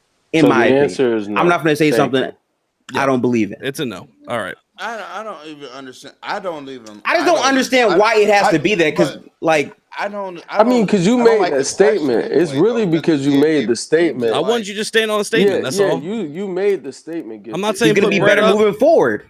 No. That's my statement. Your very first statement was about how you thought Trae could reach the levels of Hallie the previous 2 years and even surpass them. Then I was like, whoa. Derek as well. Then we asked you about it, and you were non-committal. So I think just you're on your Trae stuff right now, and I understand, but it seems like you caught yourself when it came to that particular thing. Okay, if I have to be 100% clear on what I'm saying, right? Trae Young's highs potentially can be higher than what Tyrese did last year. Yes, that's a possibility. Me being high on him turning into a completely efficient player at those splits, I'm not high on that. The creation aspect, sure. I can see that for sure. But as a complete package for a full year, I don't know if he can for sure reach that. I do think in terms of impact to his team, being a top team in the Eastern Conference because of his play, yes, he can replicate that. But those are two different things. That's why I don't want to marry myself to that idea. That's all. It's still I tied, by the way. respect that. At least you're not sitting up here saying like Fox is better than Hallie. We got some interesting guys in the chat, man. Some interesting guys in the chat. I think you might be foreshadowing, by the way. But What's that poll looking like, though, fella? It's still tied 7-7, by the way. Can someone break it, please? 70 people in here. We got to get more votes on the poll, man. We got to get more votes on the poll. Get that vote up, man. Get that vote up. There we go. There we go. Yeah, people remember the vote. It's like the United States. Let's vote, please. Like the United States. I'm weak. All right, we're at 23 votes. We'll close it at 25. We're referencing these Halliburton seasons as if they're like some all-time great seasons. Like Halliburton was, I'd never. To me, he was really good last year. I'd never once stated all-time great, mind you. Real yes, talk. Trae Young. Real Trae talk Young is projecting. Really we love to see it. I'm not projecting it. To me, it's a disingenuous question because I don't think that it's not to ask is to me what. To me, it's as if by the way, Trae Young has never even played at that level that Tyrese Halliburton played at last year. Tyrese Halliburton did not have some great total season last year. He did not. He started off trash. He did start off trash. He picked it up. Yes, he finished the season very well. And I also think that some of them playoff series and rounds are starting to get overstated because he hit a game winner. It's getting to a point. I'm sorry. I do want to say real quick. You can hit 4 game winners. That doesn't mean that makes you some great player. No, I think you focus too much on raw numbers when it comes. No, I don't. Actually, I'm glad you brought that up. I just looked last year. I'm looking at their. I'm on Cleaning the Glass. Expected wins. Pay for that again. Expected wins in 25. These are all their 24-25 regular season numbers. Mm-hmm. Right. Okay. Yeah. Expected wins. Tyrese is plus 12. Trae is plus 11. Points per possession. Tyrese is in the 95th percentile at plus 8. Trae Young is in the 94th at plus 7.5. Effective field goal percentage. Tyrese definitely has the gap there. He's in the 91st percentile at plus 2.9. Trae Young is at 78th at plus 1.4. And the biggest gap between them is their free throw rate, which Halliburton is only plus 0.5 as far as free throw rate as an offense, and Trae Young is 98th percentile at plus 6. Like, even if you go look at their numbers last year, it's not no bit like Tyrese. But was cool. He was you cool. Pinpointed regular season for a reason, and I understand. Yeah, Trae Young didn't get to play in the playoffs. No, but I just said I understand that, but there's more for the people who are so high on Hallie's season. It extends for his entire season, so it's not just the regular season conversation. And the conversation was also the last 2. It wasn't just last year alone. So there are just some points that Do you want me to look up for last year as well? Yeah, previous year as well. I can do that as well. Let's see. Especially pre-injury Hallie in 2024. Yeah. Having the best offense in the NBA. I just want to say this real quick. I'm not looking at the whole season. I'm looking at what he did post All-Star because that was the most impressive peak. And I don't think a lot of guards can do that at their peak. I think Trae Young's peak looks different. It's going to be less efficient, but productivity-wise, it'll do it in a different way. I don't want to marry myself to saying I think Tyrese is going to shoot that efficiently absurd. No, I don't think so. But I think it can happen in a different way. I don't want to marry myself. And this is my last point about this. To me, why the question from Derek was so nasty is because Trae Young already has seasons better than Tyrese Halliburton last year and the year prior. He already has better regular seasons than those two seasons. So that it was a nasty question to begin with. He's not because the same player. Wait. It was implying that Trae Young can't play to that level. It never has when he has seasons. No, I can't let you get Halliburton seasons. It was not implying that he never had. That's not reaching. It was definitely implied in the question. No, you misread it. You misread it, and that's fine. This is about 2026. No, it Trae wasn't Young. because Wes, Yes, he it just was. asked. That was the question. Wes, no, let me tell you what he said. That's why I'm saying you're wrong. He said, "Can Trae Young play better than any?" It was 2 different times. He said better than the last 2 seasons, and he asked Gifted, "Can he play better than Tyrese has ever played?" So extending it to Tyrese's entire career. And what I'm saying is, if we're doing that, Trae Young already has seasons. He's peaked higher than Tyrese. Real talk. The reason I did that is because if Gifted thought for some reason that he wanted to pick a different season, I was allowing him to say whatever season you think it was Hallie's best. I don't care what season that is. That could have been last year. That could have been the year before. Okay. So I don't care. Even then, Trae Young has seasons better than Tyrese Halliburton's. My question still stood. Can he play better? Yeah, my question still stood. Yeah. Like it's can next season. Like Gifted absolutely trust. He can. Gifted trust Trae, and I'm like, okay, cool. To what degree can you stand on this particular statement? That was the question. Come on, man. That's like Jay Will stuff. I just want to go back real quick though. OKC when he's in Houston now, like KD's not the same player. Like Trae Young is, and it's not as the gap isn't as large. Obviously, it hasn't been as many years. But Trae Young isn't the player he was in year 2. So why are we held to what he did in year 2 for 2026? But I hear all that. I think that's independent from my thing, though. My thing is, I don't care what Tyrese did at his best anymore. If I'm rejecting moving forward, I'm projecting Tyrese to be a worse player moving forward than Trae Young. That's what I was focused on. In terms of like the peak play, I don't go season by season. I go off of like his highest peak, right? Last year, his highest peak, few guards can do that. I firmly believe that. Now, Trae might do it in a different way that's less efficient, but can still be impactful. But that's a whole other conversation. Anyway, Trae won the post. We got Trae here. I had Tyrese next, right after Trae. Yeah, I think Hallie goes here then. All right, so Tyrese goes here. Now this is where. Oh, did y'all vote that way, or are we just doing that because of the poll? Like, since no, Gifted had Hallie behind. I had okay. And then we had Trae anyway. Cool. All right, yeah, that's cool. Wait, who you got? Real talk. Let me see.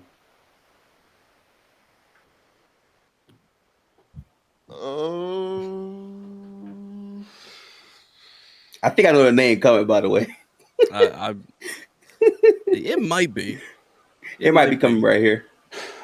Well, no, it's because I'm in between a few guys because there's one guy I think like he's too young to give up on, and truly, if he does get back to himself, then I think he drastically jumps back up on this list. Okay. And that's Ja Morant. Ja Morant is a close midi floater range game away from contending to be a top 5 point guard in the league. Like he still is able to get to any spot that he wants to really on the court. To me, even though he did have a terrible scoring season last year, if you watched him, to me, that was the best passing I've seen from him his entire career. I think he had a phenomenal passing season last year, in like point guard season per se. He just couldn't score the ball. I'm not even really looking for Ja to add much of a 3 ball because, to be honest, he really doesn't need to. Like they can't really keep him outside of the paint. So if he can just convert in the paint more regularly or develop some kind of close mid-range game to where for Ja, to me, for certain players, to me, it is more about field goal percentage than true shooting. Okay. Like for me, Ja Morant, if his field goal percentage is around 48, 49, 50, to me, that means, okay, Ja's playing at a very high level. Yeah, even though maybe his true shooting would, even with that, could be like 57, 58, because he doesn't shoot threes and stuff. Like he doesn't play the most efficient style of basketball as far as scoring, but amazing passer and playmaker though. So y'all know I love Fox, but yeah. I'm gonna go bounce back season for Ja. I'm happy we're having the Ja conversation right now because I had a couple things I wanted to say. I might be off the Ja train. I talked for 2 seasons back to back with Derek about this, and he's had a lot of things impact his time on the court, and I've tried to give that some respect. But even last year, he was very underwhelming. Like the whole season, Darius Garland was better than John Morant. He wasn't even the best player on his team for the majority of this year, and yet I do want to believe in him having a chance. Are you good, Wes? Yeah. I'm muted on purpose. Like I'm Oh, okay. I'm speaking to. I was like, that's crazy to me because what I said in full disclosure, I was like, y'all don't hold the same energy for Trae Young now. So that's crazy to me. But go ahead.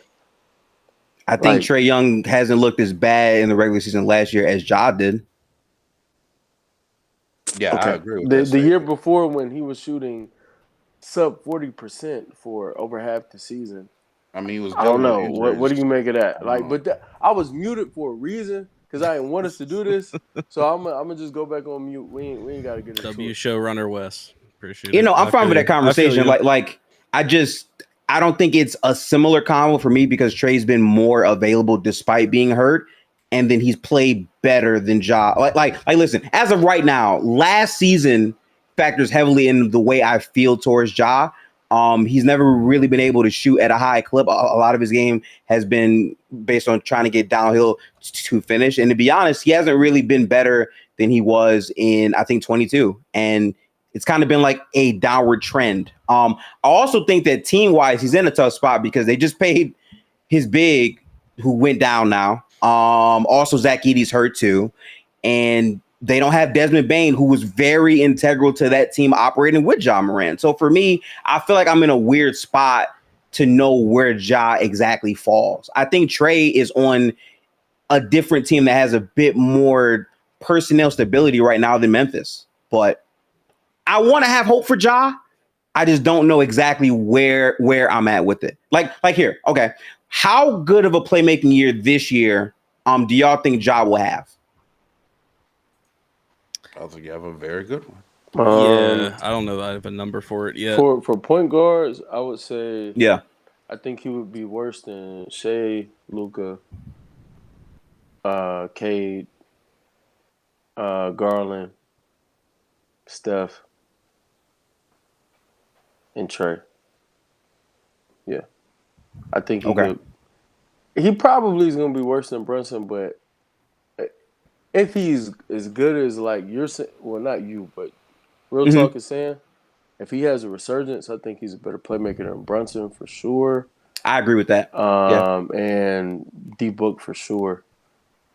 Which keeps him in, like, and I mean, if he's Ja, he's in a conversation with like those names I listed off earlier. Even if he's Ja, still at the bottom of that tier.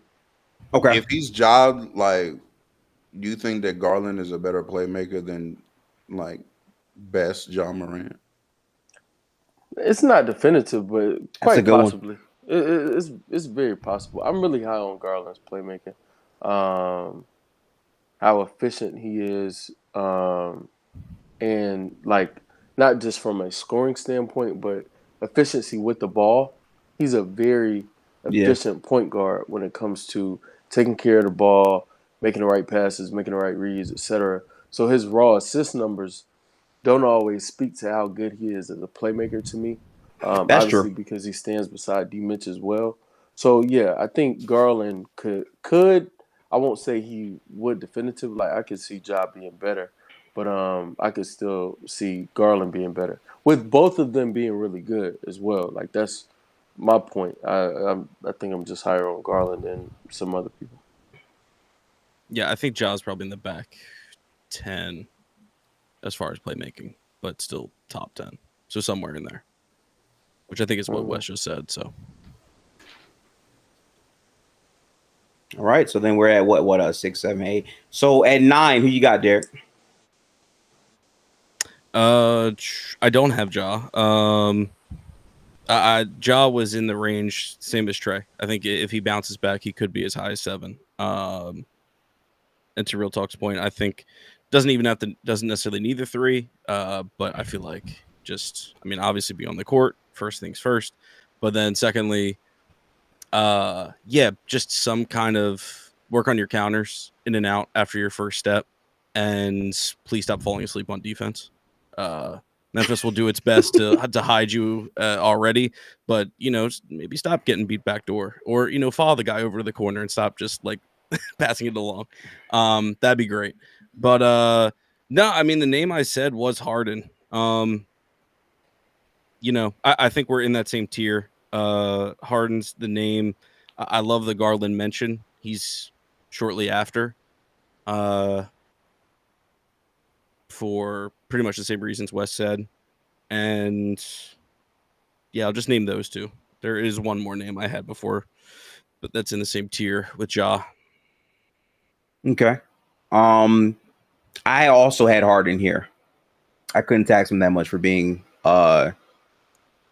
older per se. I think he's in a whole.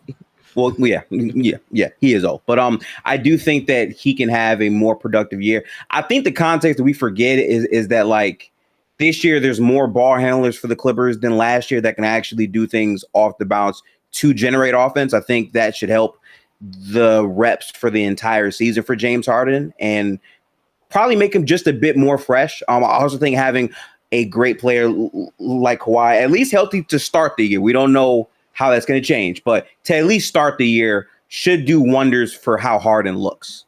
So I also have James Harden here. Wes, so me and you need to agree because James Harden does not need to be this high on this list. Yeah, but we're not gonna agree. Who do you have? I'll go ahead and vote Ja. I'll vote Ja. But who did you have?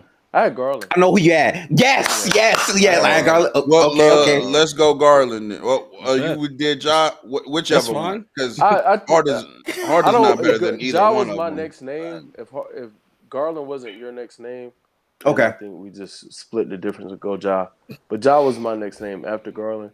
But I'm firmly with you. Harden does not need to be right here. Harden didn't make my top 10. I think Harden's getting a lot of love for last year.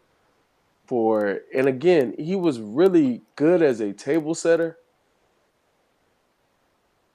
But that's where it stops for me until like the last 15 games of the season where he became a really good scorer again. And that matters. It does factor into the season. But I mean, it's such a small sample. And then in the playoffs, like, bro, you can't be getting outplayed. Like this is my favorite player of all time, but you can't be getting outplayed by 17th season Russ. And I'm gonna just act like it doesn't matter because in the regular season I think bro, like that stuff matters. And he's getting older. I think there are too many things working against Harden. And like I wouldn't say he. And I mean, are you saying like in a particular game 7, particular game, not the yeah. I mean, he did have some really good games. Yeah. Okay. Yeah. I'm glad you saved it.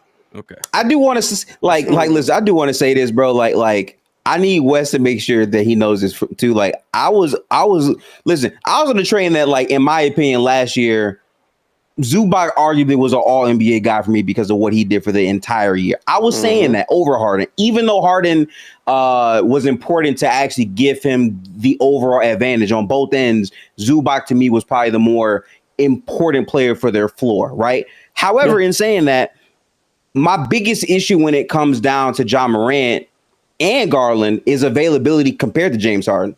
Say what you want about Harden. I know I'm going to get the games and value out of him. And that's very important when you can say that the best player on their team didn't play half the year and they were fine.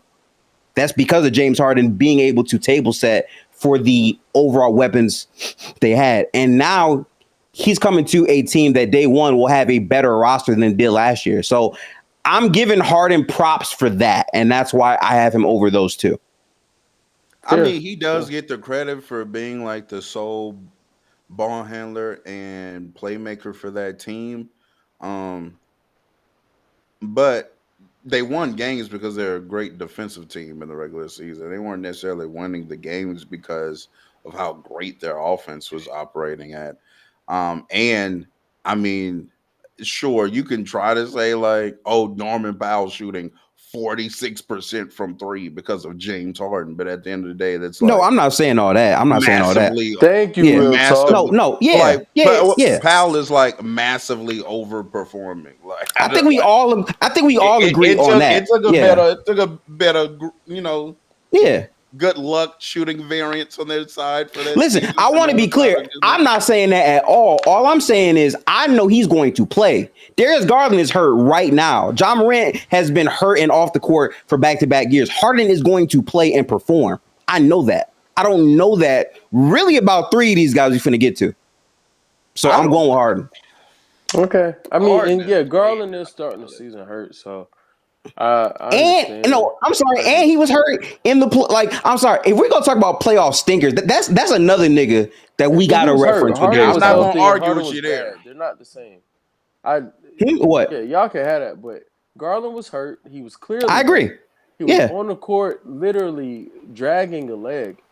Harden was healthy. He was playing, and he stunk for the. And I'm taxing that for Garland for not being available. Yeah. Stunk is crazy though, Wes. No, Stunk he did, bro. He did think. No, yeah. He had really good. He was bad at Game 7 and 6. Yes. No, yes, he had a terrible Game 7. He had he had an awful Game 7 moments in the playoffs and Game 6 really too. Awful moments in those things. Yeah, but he also had like a 34-12 game. I don't. That's just like the people who not saying take him off the stage. Real talk, but. That's just like in 20. I think it was 23. Bro, your name is Fluent Farce. It's crazy. Against the Celtics, when Harden, he had 2 40-point games. Okay, but in 4 other games in that series, he shot below 30% from the field.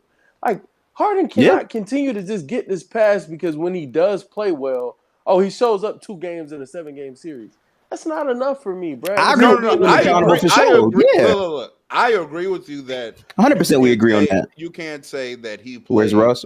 Fantastic because he played because he had 2 40-point games. However, though, I would also say, Wes, I don't think it's fair to say like he was trash when he had like a 34-12 game and another. Let me see what James Harden did. Hold on. Harden in the off. Like you see what I'm saying? 19, I'm not saying that you gotta hype it up. I'm not saying you gotta hype it up, but I'm also saying like read the stats again, Derek. So Harden last offs in that 7-game series. 19, 9, and 5 on 44, 36, 82 splits. Turnovers, average 3, fouls, kept it at 2. And for what it's worth, a steal in the block. Shout out to Harden for that. But yeah, I don't know. I like. Look, y'all know compelling points. Real talk. I'm not a Harden guy by any means. Yeah, I just think there's a level of grace I'm going to give him as far as what he can do. And I hear you on Ja's potential. It's just clears. I'll use the big word clears Harden's as far as next season. But it is potential. And for Garland, I trust his efficiency. I trust. Honestly, probably damn near trust his regular season scoring better than Harden's going into next season. But again, he's starting off hurt. He does get nicked up in like very stupid and unfortunate ways, but it happens. Knock on wood for Harden's sake. The dude plays. If he's hurt, he plays through it, and if he plays well if he is. So like I don't know. There's a level of like there's a floor Harden hits that I can trust, that respect, which I'll give grace. But to me, they're in the same tier. Harden I had as high as 7 if I like completely like gassed him up, and as low as 11th. And Ja was 7 through 12. Garland was 8 through 11. So they're all in the same ballpark. I'm not a big Harden guy or a Garland guy, but there's a few names that we haven't even gotten to before. 100%. I know. Yeah. No, there's other mentions. There's other names for sure. Yeah. But shout out to Harden though. He is always available, and like I said, still one of the best pick and roll players in the league. Which being that is a fact. I mean, that does hold. I mean, that's the main thing aiding him on my list right there. Like, if he wasn't as available consistently and providing that value to his teams over these past, I would say 3 years, then it would be different for me. And this switch for some reason ain't gonna fix that for us. Don't worry about it. I got us. But yeah. So are you guys agreeing on Garland or Ja? Yeah, I And then thought we we roll could it. agree on I'm fine Ja. with Garland. I'm like if Oh. I don't Okay, well mind. then, yeah, 3 Garland. Then, yeah. That's fine. 3 Garland. Okay. That nigga Derek Foot is so quick, man. I get it though. I get it though. He's not a hardened guy. So like, I understand. It's cool. Smart I man. I'm this motherfucker Darius Garland, man. He's very good, but bro, Another question, because I know we tagged Holly. Yeah, I know he's next. Real talk. Okay, because Kyrie Yeah. Irving is okay. Yeah. Yeah. And the same, he was the other player I alluded to. Okay. I was gonna ask questions about Kyrie Irving as well. How are we feeling about that? He is point guard. I don't care. Like it said on, I believe, B-Ball reference in the 50 games he played more minutes at the 2, but we understand that him on this team back, he'll be at the point. Yeah. Right. So, yeah. He played most of his well, not most of, but he played some minutes with Luka last year, obviously. Yeah. Adjusted things. But it's funny because I dropped Kyrie a little bit more, but I'm comfortable with him being here. He is gonna play. I think there's Target in January, if I'm not mistaken. Which is really not bad, to be honest. I thought it'd be worse. Playing almost half the season, maybe right around that. So I'm cool with that for what it's worth, I guess. More games than Hallie, and Hallie, what 8? So yeah. How do we think he's gonna come back though? I think he's gonna be really good. Actually, I think. Okay. I think his game is built, and I think the ACL injury is a little different than the Achilles for obvious reasons. Just about the strength around the muscle. Cat tight. But yeah, I would say I think Kyrie comes back and he's good. I think he's gonna really be supported, even if he loses some things like which he already had started losing in terms of self creation, like one-on-one matchups. He was already not creating the space he used to, but he's such an elite shot maker and tough shot maker at that. I think it didn't matter, and I don't see that injury changing much of that. So I think he comes back probably the same player, may even be a little bit better, being able to focus on playmaking a little more. Obviously, since that's what he'll be tasked with as the point guard now. So here's what I wrestle with, Wes, right? I agree with everything you just said. I, so far, have been consistent with games played a lot. And the one guy that's really stressing me out with this games played shit, because he has not shown any inclination of playing the games to be in any real conversation, if we're being honest. But it really feels like LaMelo is primed to have one of them seasons this year.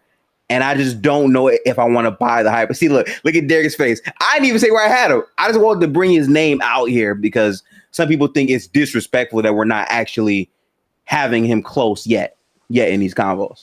Oh, yeah, he's nowhere near where 10 for me. Yeah, depending on how I feel when we get to 15, he may or may not make the list. Yeah, he's tough. This is what it is. I got Harden right here because you already put Garland, but I had Harden, so I'm still voting Harden here. For me, that's not going to change. Yeah, I mean, Ja was my next name. I had Ja over Harden. I don't. Yeah, I'm a stick Ja. I can't comfortably vote Kyrie over. I think it's actually, you know what? I feel like I'm taxing Kyrie more because he is gonna play, and because like Hallie got the pass with, well, you were this level and you're not gonna play, so we're just gonna knock you down to this number to respect you.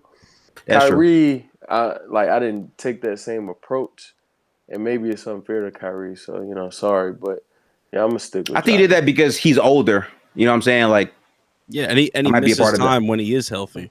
You know what I mean? When he doesn't have a serious injury, he does miss time. That was the tough thing with Kai to begin with. Like, I think so. If everything goes well and he's back by January, which I agree, Wes, that's what I read before. Hopefully it's sooner, but like that could give a potential 60-ish games roundabouts, probably a little less for Kai to play.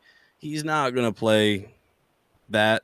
So like, I feel like best case scenario, Kyrie Irving is probably playing like 45 games, not including playoffs next year, which I think is fine. I think that's perfectly cool with what the Mavs have. Like, they're going all on defense, and they probably can still make the offs anyway if everybody else plays. So I feel like that's right on schedule. I am going to lean Harden here. I think Harden's got just the better floor, and I think that's what I'm taking over Kyrie. But and then Ja, it's the potential thing. Like, there's too many ifs for Morant for me, which is kind of why I'm having a tough time with it. So who I think there might be. I'm taking Harden. Yeah. I think there's 4 or 5 players that might have higher potential. I just think the floor is considerably higher with Harden over all of these guys, man. And that's kind of where I'm at, to be honest. James Harden's floor is not higher than De'Aaron Fox's. Yeah, it is. No. It is.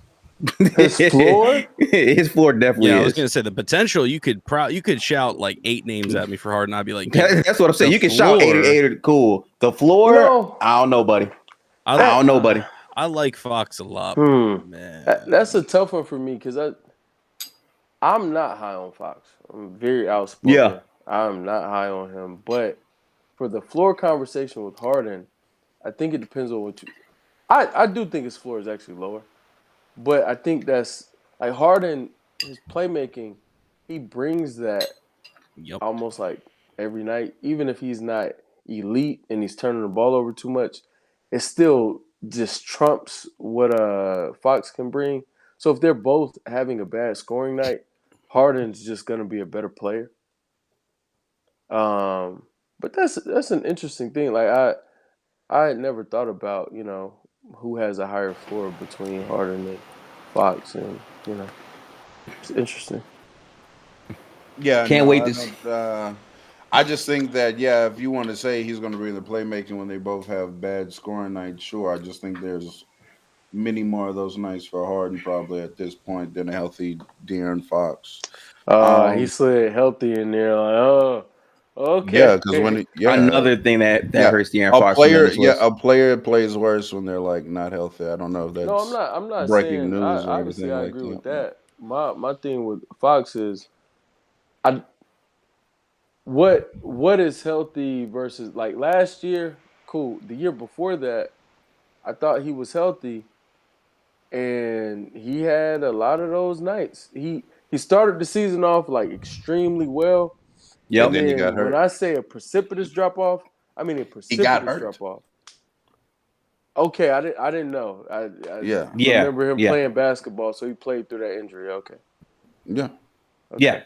It's tough. Fox in 23 started off like hot, 45% from 3. Like every shot was going. I mean, that was fake. I wouldn't. Yeah, it was. No. I'm not saying anyone's claiming that was real, but that's what I mean. Like, it was out of body, and it sucked to see that go down because it's like, I'm like, there's a chance he could have kept something from that alive, but then it just didn't manifest. And then last year was the hand thing, so it's like, how much? I mean, Derek, it reached a point where it was like, okay, Domantas Sabonis is clearly the best player on his team right now, and it's like, I mean, he always was though. I'm not talking about that. I don't know. I hear you though. You know what I'm saying? You like it, I love it. Bad playoff performer, but regular season, it's always been Big Bone. Big Bone. That's a new Big Bone, what they call it? I'm trademarking that, but Big Bone? Okay. Big Bone. I would love to keep dropping Harden. I just don't know how much more I can do. All right, Derek. Like, I'm fine with like, these are logical points, Gifted. I don't think it's crazy. Like, I take my hate away for 2 seconds. Not even hate, my distrust. Take that away. I think it's valid points. Like, the age tax is valid. The usage tax / question marks around the Clippers, will go down because Kawhi is back, Bradley Beal's there, Chris Paul is there. Like, for now. We don't know. There's if factors. No, true. So like that, like okay. I mean, there's if factors everybody, but I'm saying like there's if factors for Harden. I don't know. Like, I'm not mad at picking younger, equally talented players that also may or may not have the same opportunity. I think that's totally fair. So I don't know. Like, I think not De'Aaron Fox. not mad at the slide, but only so much. I think I don't know, his floor healthy at this point. Is it not a 25 5-5 guy? Is that like not what he's His been? floor is 25? No, That's sir, what his floor he's not been- that. Am I losing? Are you saying the season averages, or are you saying like game by game? season averages? Yeah, I think his 20 floor, hated this. 24. maybe 25. I mean, because like, he was probably 25. 24. Yeah. He was 25 before he got to San Antonio last year. And then he just had a tough time in San Antonio. Right. Yeah. But 23 and a half as far as the season total. But granted, he was hurt playing in San Antonio. Year before that, he was 26 and a half. Year before that, he was 25. I mean, I'll give him 24 to 24. I'll say that's his floor. New situation. I don't think he will be the number one scoring option anymore. So I'll say 24.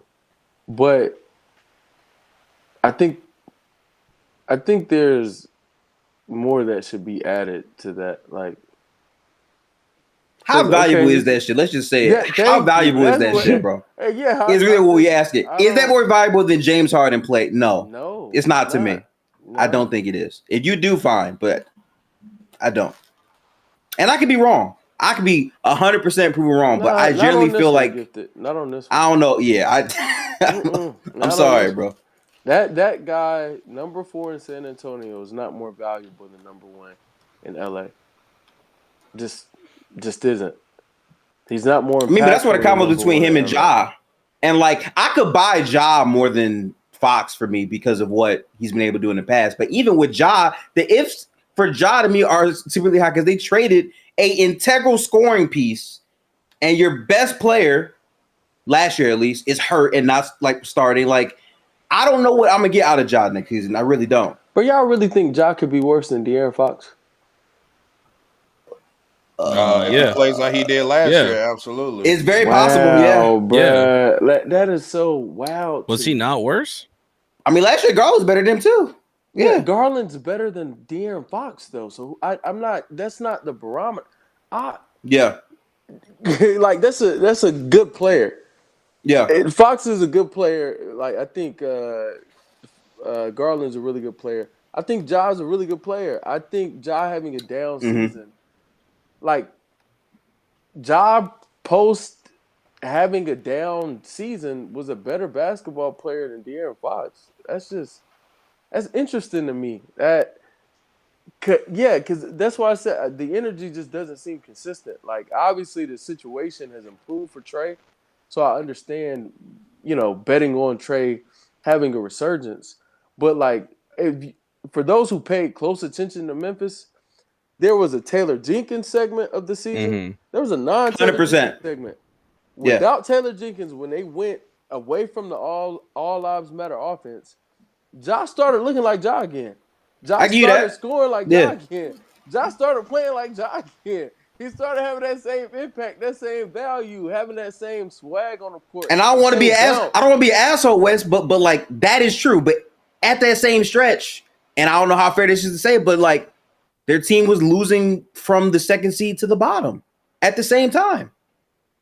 What's that have to do with what I'm saying about Ja though? And they had some injuries that factored into that. I just think impact-wise for Ja, while this is true, right? I'm more so taxing the environment around him not being as conducive to him being that same impact player this year. I truly think losing Desmond Bane in that is tough. I do believe that. Yeah. Well, they were playing that all lives matter offense. Didn't they have one of the best offenses in the league? Well, I was talking about Ja's performance, but they did. Their team was better. Ja was worse, and I think that's what we're judging Ja off of. But I was getting to a point. I'm saying, is it not a problem that our point guard can't find a way to fit in while we operate as one of the best offenses in the league? So now we have to tailor to you and potentially. I mean, did they finish the season as one of the best offenses in the league? So Ja can play better. I think they did still finish as one of the best offenses in the league when it was all said and done. And their total season, I don't know what the splits were pre and post Taylor, but I think Taylor got fired also because He got fired like very late in the started season. playing poorly. Like things started going downhill. Everything so, started to dip. Yeah, It did. things Yeah, true, were really true. good to start off, but then things started to take a real dip.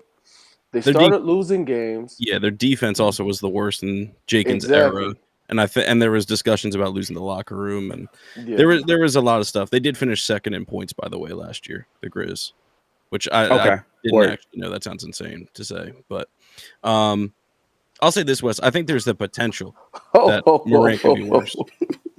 Hold on, I'm sorry, bro. Out of pocket, man. out of pocket. You just gotta keep it moving, bro. You gotta keep it pushing, man. Real Keep it talk, pushing, man. They saying we YouTube bang film bros in the something, chat, man. bro. Keep it moving, bro. Keep it moving. Gifted got to get. I'm gonna put that bitch in sub only something. Jesus Christ, niggas is tripping, man. That's crazy. Hey, nah. Before Derek go, shout out Tiffany, man. We welcome Shout out everybody. Tiffany, man. Hey man, we passed the ball around. I'm not gonna lie though. Tiffany may be Thomas, so I'm not gonna say Tiffany You know might what? be You know Thomas. what? That's a Fendi fact. That is a Fendi fact, boy. Respect you though if you're not, but you know, respect for sure. Respect. I've been programmed Do to your thing. assume the worst. So yeah, I'm sorry. Yeah, I get it. Hey, you know what I'm saying? But yeah, who we got right here though? I'm with Derek. I got Harden. Yeah, I think we got Ja. I'm still voting Ja. So all right, man, we're gonna pull this shit up then.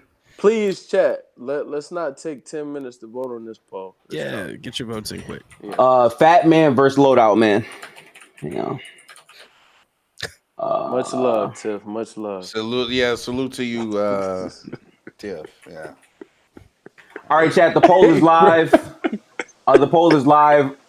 Vote for who y'all got. For the people who Right watch here. this back and don't get to see the comments, It's for the best. They're gonna see it. They're gonna see it. We got live to replay on. Well, they gonna see this shit in real time happen. You will understand. Oh my gosh. Let me ping real quick. Harden versus Ja.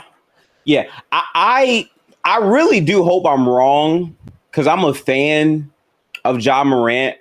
I feel like he's in such a bad situation now. And again, I could be really underselling Memphis, right? Maybe Memphis is like way better with like Jalen Wells. Maybe he is like the better fit, maybe compared to Desmond Bane. Maybe, but it's like it's just bad juju, man. I don't know.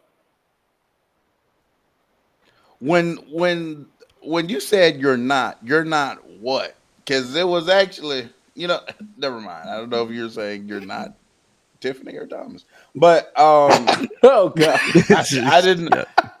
But I knew y'all was just listening to. I'm trying to pivot to some shit. No, I was focusing on you, Gifted, and I was okay, word. Because I was about to say I think it may. I understand how it can hurt him, but I think it could also work in the adverse because we're talking about a guy who now it all falls on his shoulders, and we know what type of confidence can come with that sometimes. Fair point. The type of rhythm you get in when, hey, blinders are quote unquote a bad thing sometimes, but in terms of what it can do for a player's individual game, like I saw it firsthand with my favorite player. KD left, and he said, "Uh-oh, time to lock in." And he did something we hadn't seen in 60 play. Now, granted, I don't think Ja's going to do that. But I'm speaking to the level of performance. Excuse me. I think Ja can make that happen for sure. I think we all would agree up here that though, like, if Ja is out of a slump, then he's for sure better than Harden, right? 1,000%. Yeah, like I'd agree with that. Like, if Ja plays like regular Ja Morant, I think we all agree he's better than Harden. So now it's just about number one, him getting out of the whatever scoring rut he's in, And then number 2, now I am with Derek because Derek is a play the games guy. He does need to play the games. I mean, that is true. However, we do have Tyrese Halliburton on this list. So. But we had Tatum. We like Wow. that's the thing. Damn. Don't do that. Don't do Oh my that. 11-0 is God. crazy. Damn. Wow. 11-0 skunk is crazy. Wow. God damn. That was the poll. Shit, Those he are got real it, bro. ball knowers, though, bro. They know something, God, bro. God damn, I'm bro. telling you, man. Like, That's great. Okay.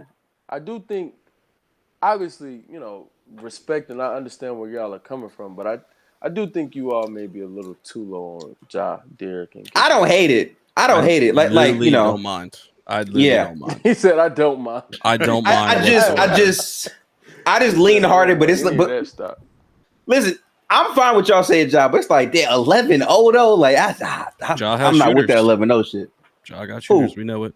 Bro, y'all gotta understand. If YB had a resurgence, Ja can definitely have a resurgence. Oh, I ain't even think about the Y'all YB sleeping plot. on the demon. I ain't even think about the YB Bruh, plot line. he got That's to a keep fair YB point. alive. That's a fair He point. got to Yeah. link with come on, man. The demon Okay. home. Okay. Man. But 12 listen. back, man.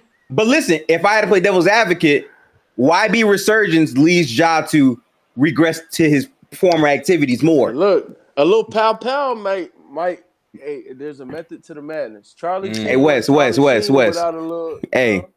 Listen, Wes, all that shit is fine and dandy. If Adam Silver kid us in with that Glock 19 again, oh, it's up. let Ja get caught with another ratchet. he gonna get a season, bro. Hell no. He is getting sent to Belgium with the new NBA. Oh yeah. It's up. It's up. He going overseas man. talk. All right, so then we're now in the 11 through 15 tier. I'm gonna say Harden again. At 11, What if I just that keep is going? actually They stop this Well, fuckery. now man. that we've done it, maybe Oh my maybe God, I just bro. switch. maybe I just switch up. I'm not going this far, gang. Someone in Philly? Is it time? It's about that time. we about there. Yo, this is so crazy. I'm dead serious. Look, this took a lot out of me. But I really did have Harden, and then the very next name is going to be Tyrese. So I'm cool with Harden. If we're gonna drop him one more time, it's gonna be Maxey. So that's where we're at. Yeah, in full disclosure, I did vote Harden at 11, so I'm cool Okay. with Harden being Fine. My next one was De'Aaron Fox. So, All right. Well, Harden, and now we got to talk about the next one. The two fast guys, unless Gifted and West got No, new names. my next name is Maxey. I had Beautiful. Tyrese Maxey. I Beautiful.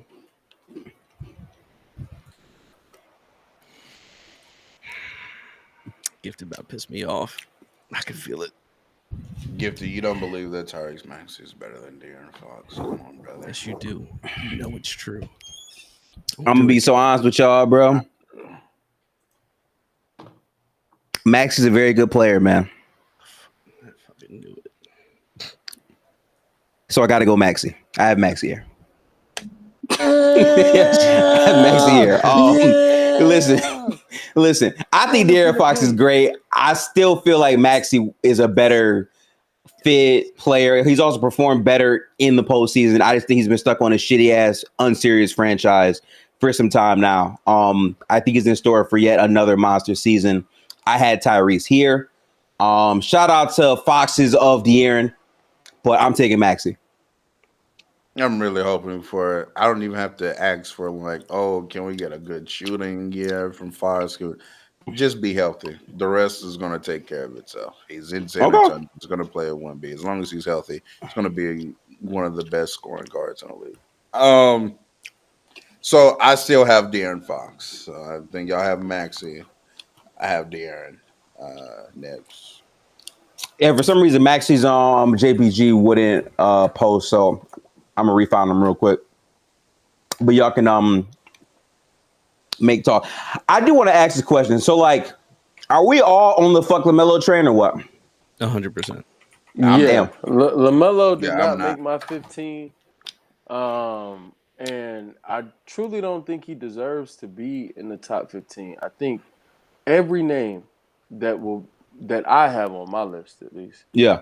is clearly deserving of a spot ahead of him right now. Until he bro, he gotta play basketball, man. I'm not doing that. And he needs to give me more than 15 great games. You don't get your entire ranking off of 15 great games. And last year, that's what it was. He was great for 15 games, and then he wasn't good. He wasn't good after that, man. And I think these other guys who I have listed have proven more, and they deserve that grace. Like I don't think LaMelo deserves grace from us. So that's why he's falling outside of my top 15. He did make my honorable mentions though. I want y'all to know I have been rocking with the Ball family for a very long time. I watched every Lonzo game. I was praying that Lonzo and Zion work because that was a match made in heaven. They hold me. And I rock with LaMelo, but I'm sorry, 30 games back to back is kind of crazy, bro. Like at some point, you got to play at least 50 games for me, dog. But I do feel like this year, ironically, even though I can't justify it on my list, it does feel like a Charlotte ass year. Like they have a bunch of shooters. They have no real bigs. That's fine. But this should be the year that he plays 50 plus games. And if that's the case, I mean, I think he'll be damn good, honestly. But, hey, is what it is. I know who I have next. It's not LaMelo.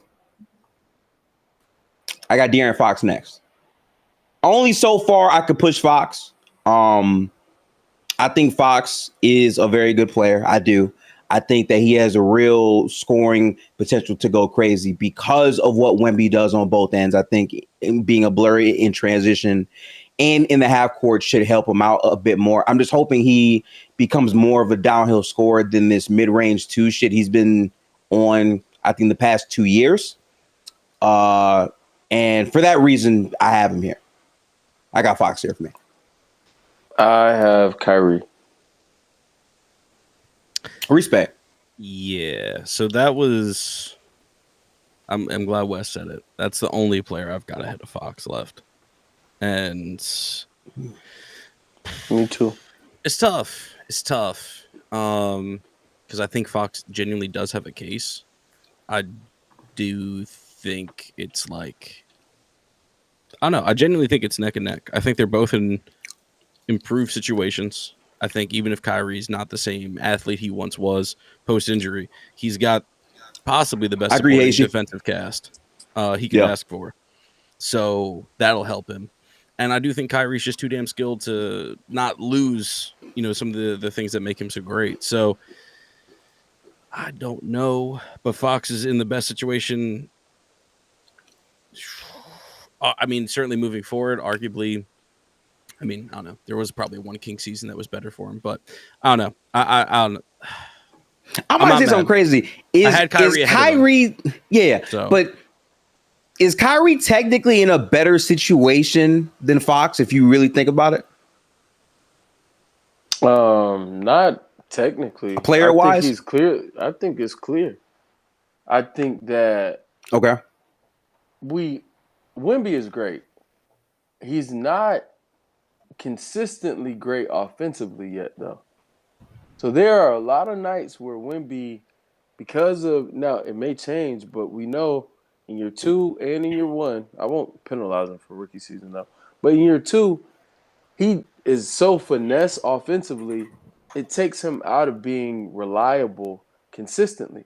So that's a thing that Wemby deals with to me, which kind of hurts because it's like, who else offensively on that team are you stoked about?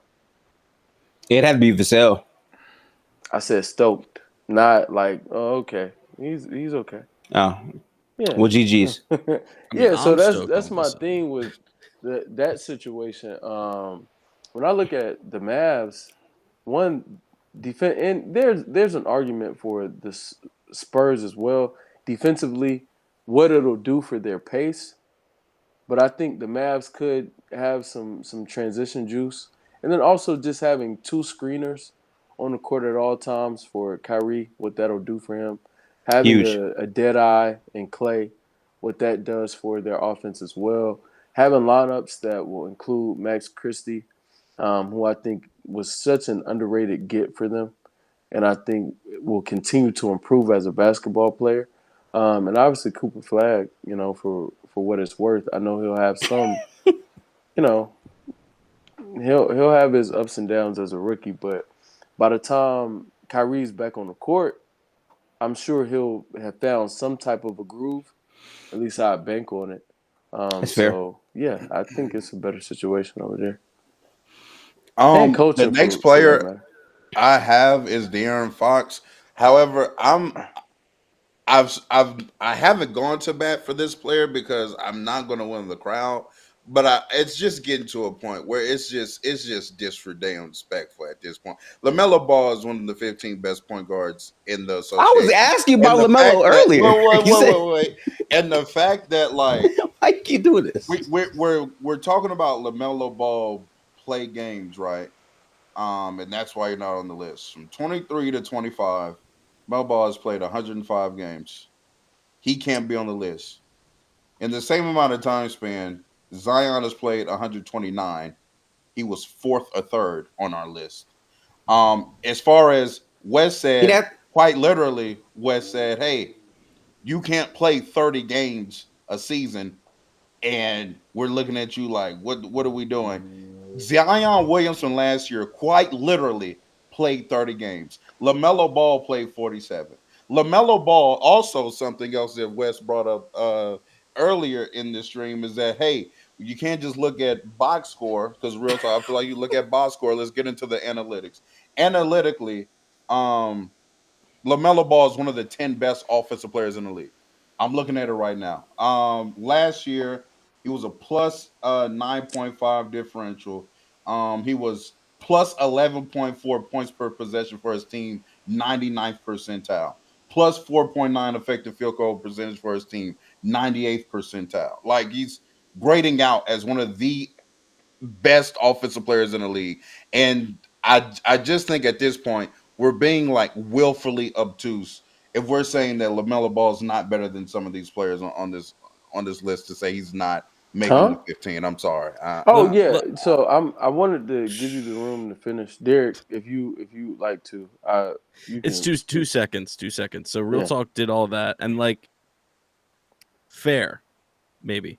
I'll continue to be willfully obtuse, I suppose. But I will say, like, your next guy was Fox, and then Kyrie. Should LaMelo be in front of Fox and Kyrie? Real talk. If you want to have him 15th, sure.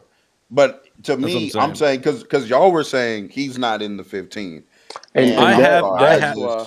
15th, if that makes you feel better. And that's where I do. Oh, well, wanna, then that does actually make me feel better. And I do want to say this. I misspoke. I actually do have him at 15. I was looking at my list wrong, and yeah, he's at 15. Well, then good then. So yeah. Okay. And It cracks me up. It cracks me up. Like, though. I also did not. I did not say he only plays 30 games a season. Gifted is one who said the 30 game thing. I said you cannot not play basketball, and then when you do play, you're only great in 15 of those games. Which last year he was good and like really in 15. I may be gassing a little bit, but I'm gonna give him that for the sake of the conversation. He was really good to great in 15 games, and then he was putrid the rest of the season that he played basketball. That is not the same as Zion Williamson. So I just want to be really clear. Zion plays limited, smaller sample for sure, but Zion plays really well in those games, and Zion has, in recent memory, like just 2 years ago, he played 70 games. So it's not the I can't look at it the same. I was even including that year in the last 3 years, meaning the year before he played 29. Right. He played just 29, saying 70, 30. More recently, he has a 70 game season than LaMelo Ball. But also more recently, he has a season playing less than 40 games. Right, in which he was better than LaMelo Ball. So no matter how you slice it, you can't make that argument. That's my point. Wait, he wasn't. Wait, according to what? What? Last year, while Zion played basketball, it was good, DJ. Last year, while LaMelo played basketball, Zion was a better basketball player on the court than LaMelo Ball last year I'm saying like, why? I'm because he asking played the you. game better. He played better basketball. I'm not.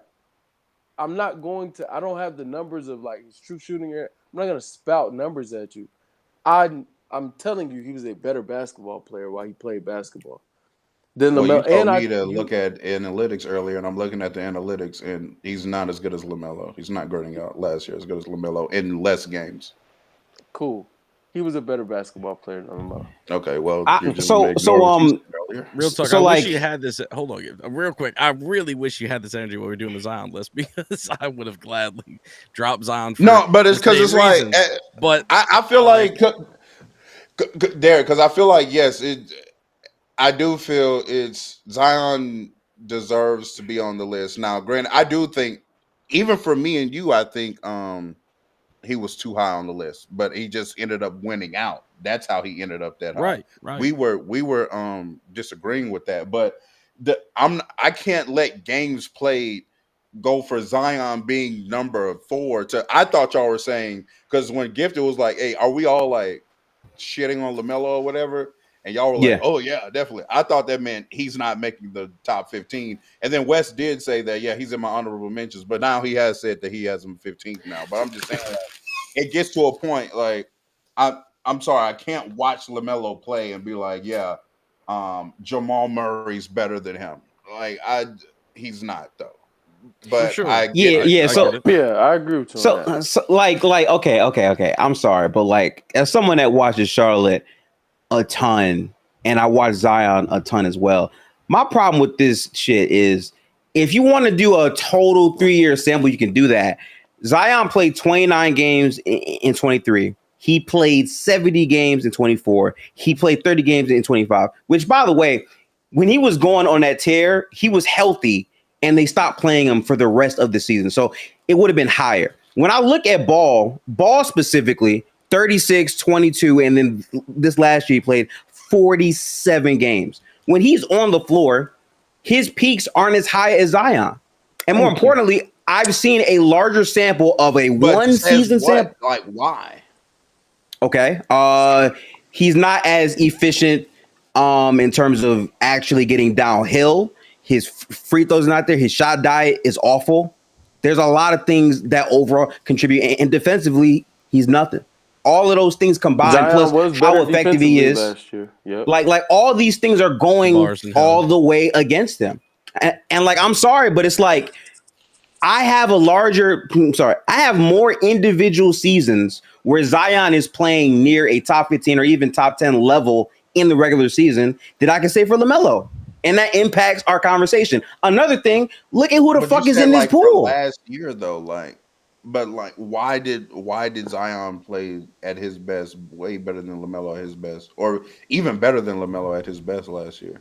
Like why? Because Why you say that? Okay, because when I watched the games, the way that he got downhill, the way that he was destroying his competition, his passing, and his defense, all of that looked better than I saw Ball after the start of the season. What was the best I saw what that was the best Zion Williamson stretch for y'all last year? Like from what month to what month?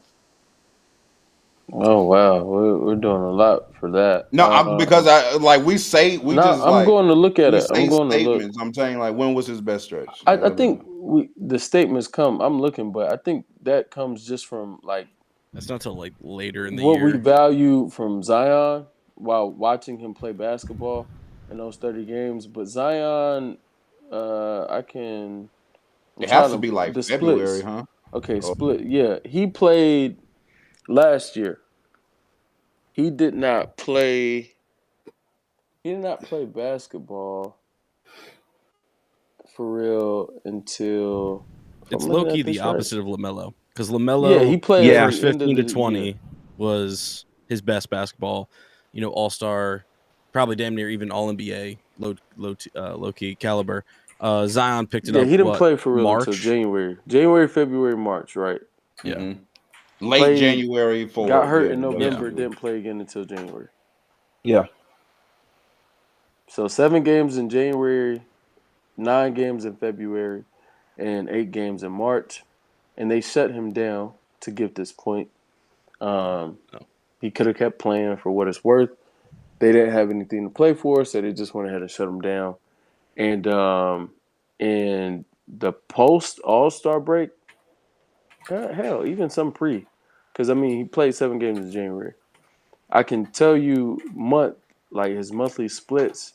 January he was 58% from the field, averaging 24 a game. February he was 62% from the field, averaging 25. And in March, he was 58% from the field, averaging 25. In terms of like you want the rebounds and stuff, I can give them to you. It was 6-6, 8 in January, 6 in February, 6 in March. Assists, it was 4.7 January, 5 in February, and 6.1 in March. And defensively, I think in February and March, I don't have like the numbers. I'm on ESPN right now. I didn't use my laptop to get on Synergy, but I got more numbers too if you need them. Go ahead, please. Okay, so it says here Zion ended his year averaging 24, 7 and 5 on 60% true shooting in 28 minutes per game. In 857 minutes of Zion on the floor, the Pelicans' net rating is minus 3.2 with the offensive rating of 117.18. In 583 minutes of him available and on the bench, it craters to a historically abysmal minus 17.33 with a offensive rating of 105.41. Last year, Zion set career highs in BPM, PER, blocks, and steals. These are like the inside things, but just eye test wise, it's the closest I've seen of him to replicating his sophomore year, which I still think is peak Zion. And I just think I've never seen LaMelo have a significant time where he's had a season like that. It could be this year. I don't think that's crazy to say, but because I don't think he's ever played at that level for long enough, I can't value that, especially when it's been back to back to back year. It's been 3 years like that. It's totally different, right? If he has 1 year where, okay, I played 65 games, I balled out for the majority of this year. He doesn't have that on his resume. Zion does. So that impacts things. I can see that, but I was just specifically talking about last season. I don't think that at their best, like Zion was playing that much, if at all, better than LaMelo Ball when he was at his best. How do you think he's going to look this year, though? Because like, I think he's a good player, right? He made my list too, real tough. But my thing is, we're arguing like, okay, ideally for you, where is he on your list? Regardless of where the vote would be, where would you have him on this list right now?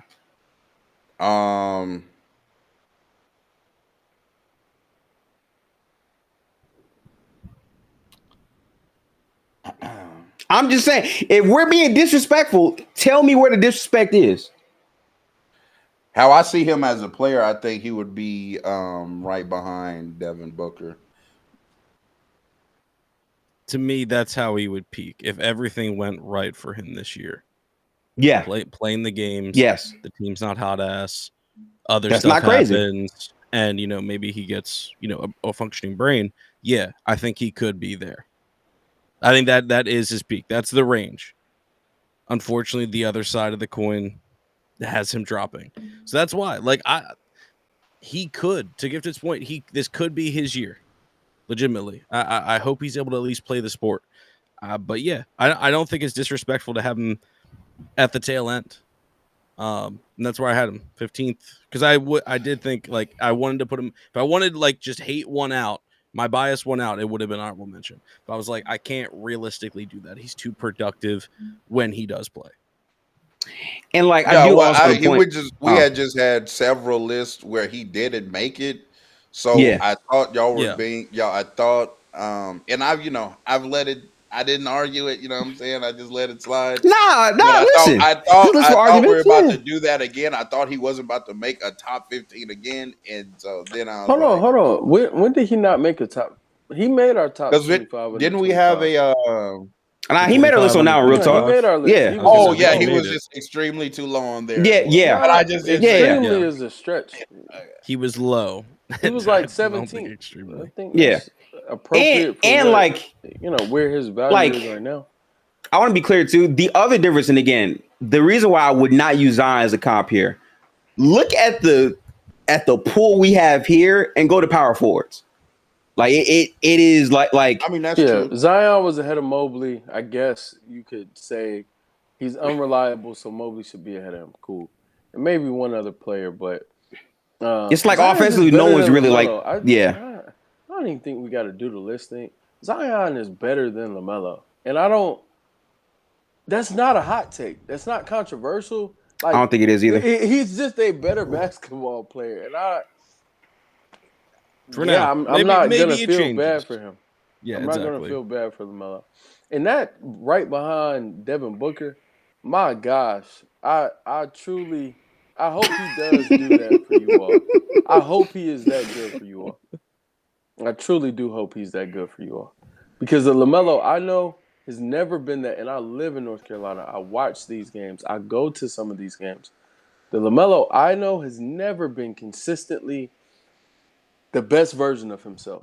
It's actually been more oftentimes a 50-50 prop. And if I have to deal with 50% of you being a great player and then 50% of you being a bad basketball player, which is actually the case for LaMelo, half of It's the time tough. he's a bad basketball player.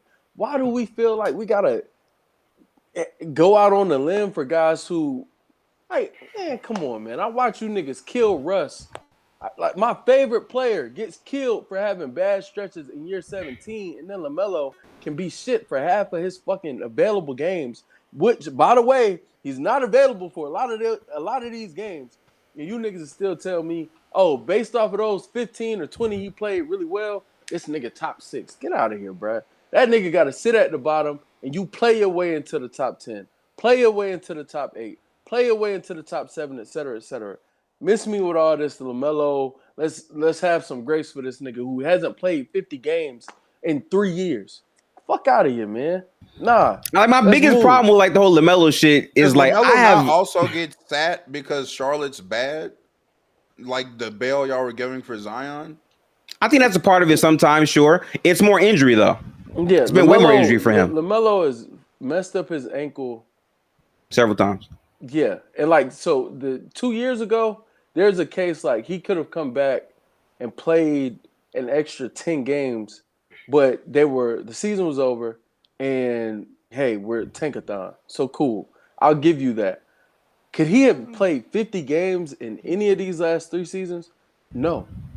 Like, he has been hurt, and the same injuries every year. He gets lower leg injury. If typically Charlotte his ankle. was Every trying to do, and I don't know. I feel like on a serious team last year, probably gets to like 55.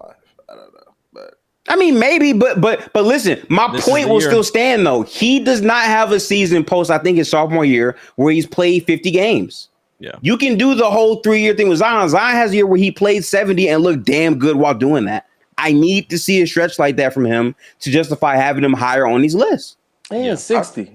Zion got 2 seasons of 60 plus games where he was a season top 20 I player. frequently hear reference for Zion Williamson is 2021. Yeah, I know. Mm-hmm. Yeah. I But don't. now I don't know. I feel like it's a slippery. I can give slope. you multiple years where he's played 60 plus and looked damn good though. Like I can do that, and we What's all damn see good, Zion though? play. Because the year he Top played 20 the 70, player. y'all told me he had a Yeah, he down wasn't. season, He and, wasn't 21 Zion. He had taken a step No. back. He was a top 20 Okay. player. He went from a top 12 definitive. Well, I won't say definitively, but to most a top 12 player in 21 to in 24 when he played his 70 games. He was falling somewhere between like 18 and 20 for most people. So yeah, he had a drop off. He was not the same level of Zion. But I mean, 70 games as the 20th best player in the league is way better than 47 games as the 37th best player in the league. And that's quite literally what LaMelo Ball is giving niggas. And niggas are going out on the limb to say, hey, LaMelo's being disrespected. I don't get that, bro. I don't get that at all. I also just want to point out, like, players like Cade, who also had multiple injured years, were not talked about 2 years ago, and they're talked about now because of the work he's put in seasons. Where okay, you play longer, so now we're going to reward you by being higher on these lists, right? We need a Cade, sound. Yeah, but that was the that's not a apples to apples comparison because we were using the prior immediate season, right? So when we went back, the reason why I even went back to 23 is to even give Zion the 70 year because I know he only just played 30 games last year. My point Mhm. is that we the devaluing of LaMelo Ball and from a lot of argument has been, well, he didn't play the games. Didn't play the games. it's But then how we good had he was in those Zion games as he playing played, though. forward. Right, but it's how good he was in those games he did play, coupled with all the games he missed. That's the difference. Brother, he was good for He okay. wasn't I as get good. It's just Zion like I was don't. good for Zion was this level of player for y'all for how many games do I have highlighted right now? 30. Let me see. Last year was No, 30 he games. played 30 games. The Oh yeah, the it's the the late January January to to late March. Yeah, it's Yeah. 20 games. It's basically the same. I'm getting what yeah.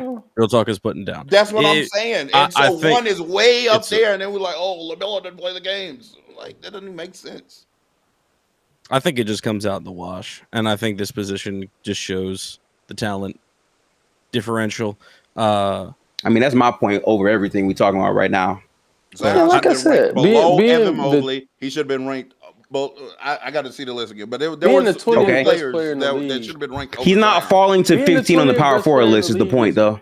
way more Yeah. valuable than being the 37th, and that's kind of what Yeah. this comes down But he was to. the 20th for 20 games. I can make an argument that LaMelo was top 20 for you 20 heard games Gifty last keep year. referencing 70 games.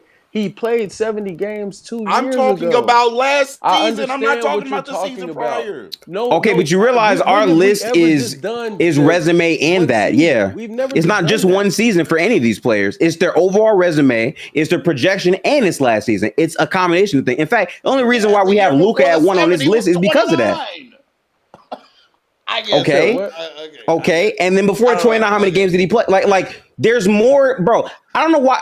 I'm sorry. I don't know why you are being so like obtuse to the point that in all of the resume of Zion, he has a I'm better actually resume than LaMelo not Ball. being obtuse right now. I kind of think you are, bro. Because He wait. Does Zion have a better resume at basketball in the NBA than LaMelo? It's that simple. Has he played at a higher level Yes, than LaMelo I've in the never. NBA? That's not even what I'm debating. That's not even what I'm arguing. You're only right now. debating So that's last a disingenuous question. last year's value. I think, I just to try to answer that and then finish the list.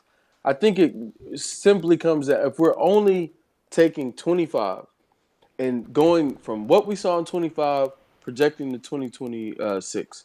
One thing is Zion didn't have as large of a sample being bad last year as LaMelo. I think that matters, and I think we're summarily dismissing that because you're making a case for LaMelo, which I understand.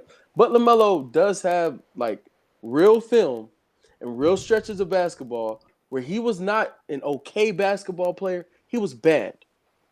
That matters. And I don't think we can just throw that out there.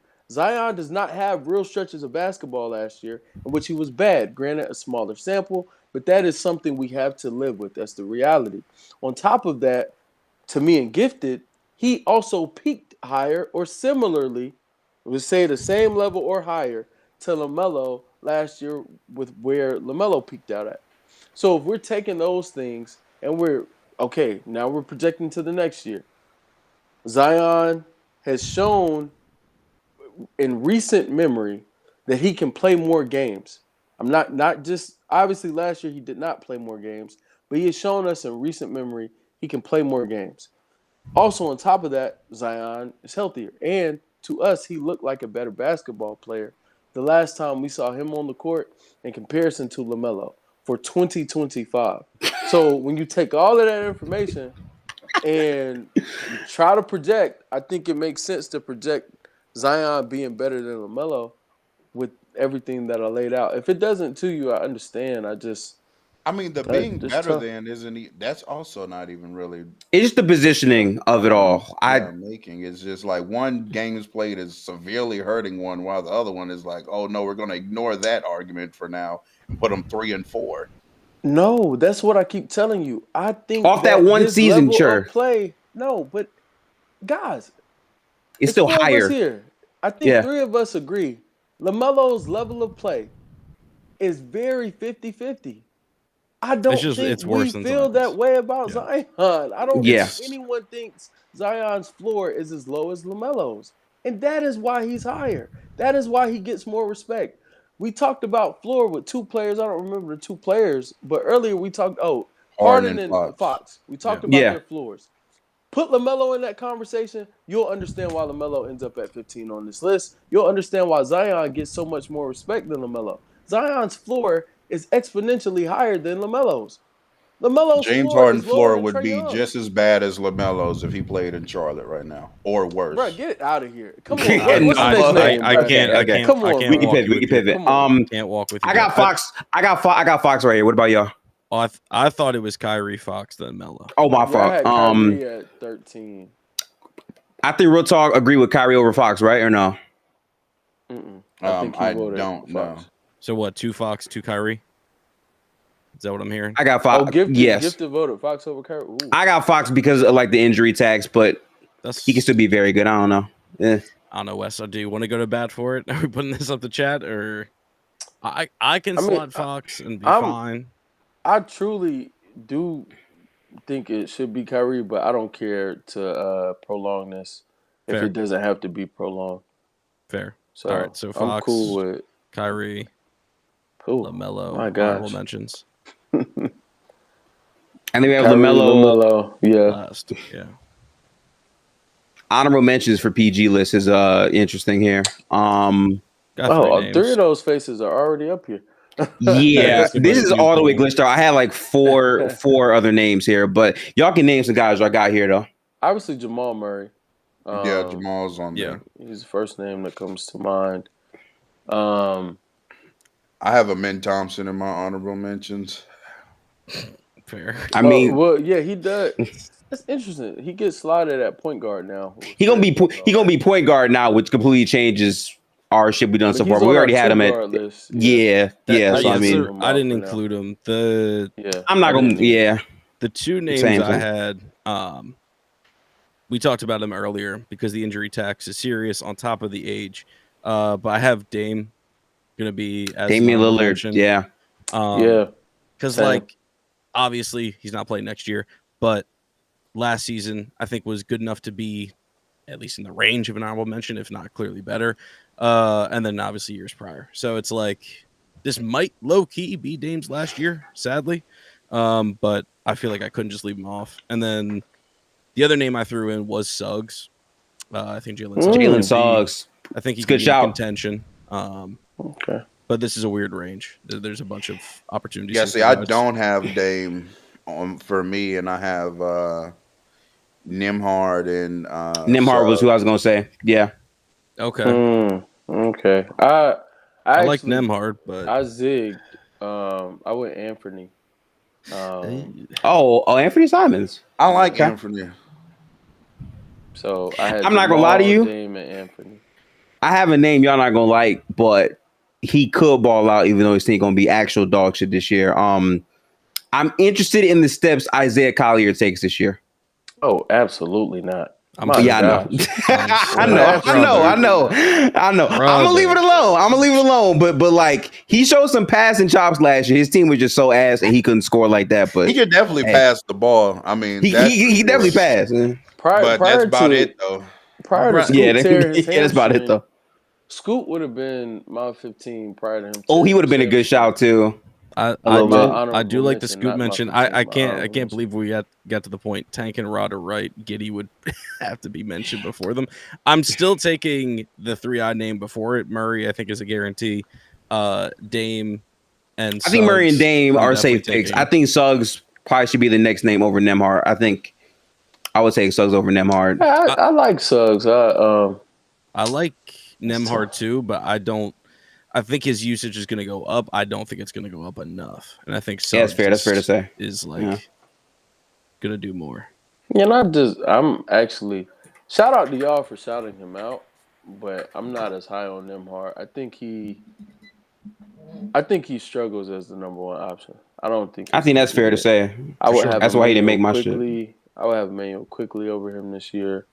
I don't want to bore everybody with the other headshot curse. Yeah, nah. I wouldn't have him. I think this is a pretty solid list. Option, though. Yeah. No, I mean like point guard, like being ball handler and shit. Yeah. Being the table setter is a tougher job, and I think on that team it's easier. But I think like creating his own shot on top of table setting, I don't think Andrew's built for that. I think we have our three. The last name I'm gonna give a shout, which again he's young, so we'll see what it is. I'm curious to see what Bub Carrington looks like this year too. Bubba Dub, that's my dog. Listen, I like Bub, but gifted.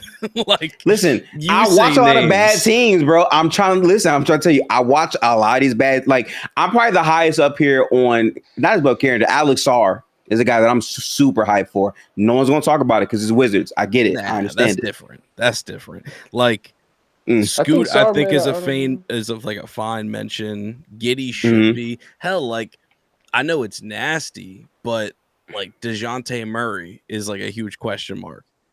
Or hell, like if I'm gonna give an actual like legit shout of a player I appreciate, even though he's not sniffing this, is Miles McBride.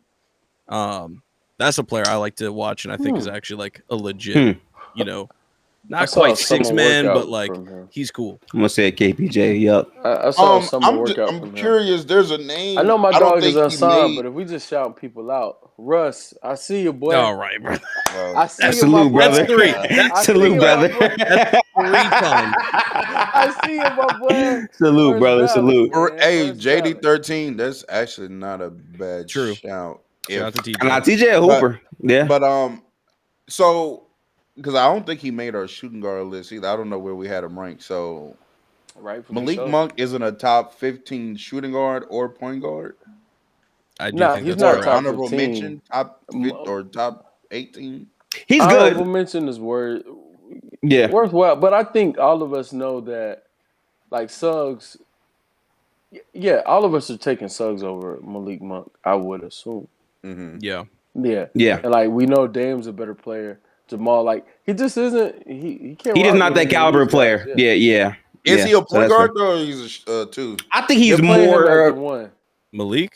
He's gonna play the one. He'll play one, but he's more of a two to me. We being honest, he plays more like a two for me. I have always seen him as an undersized position two. that they're playing though.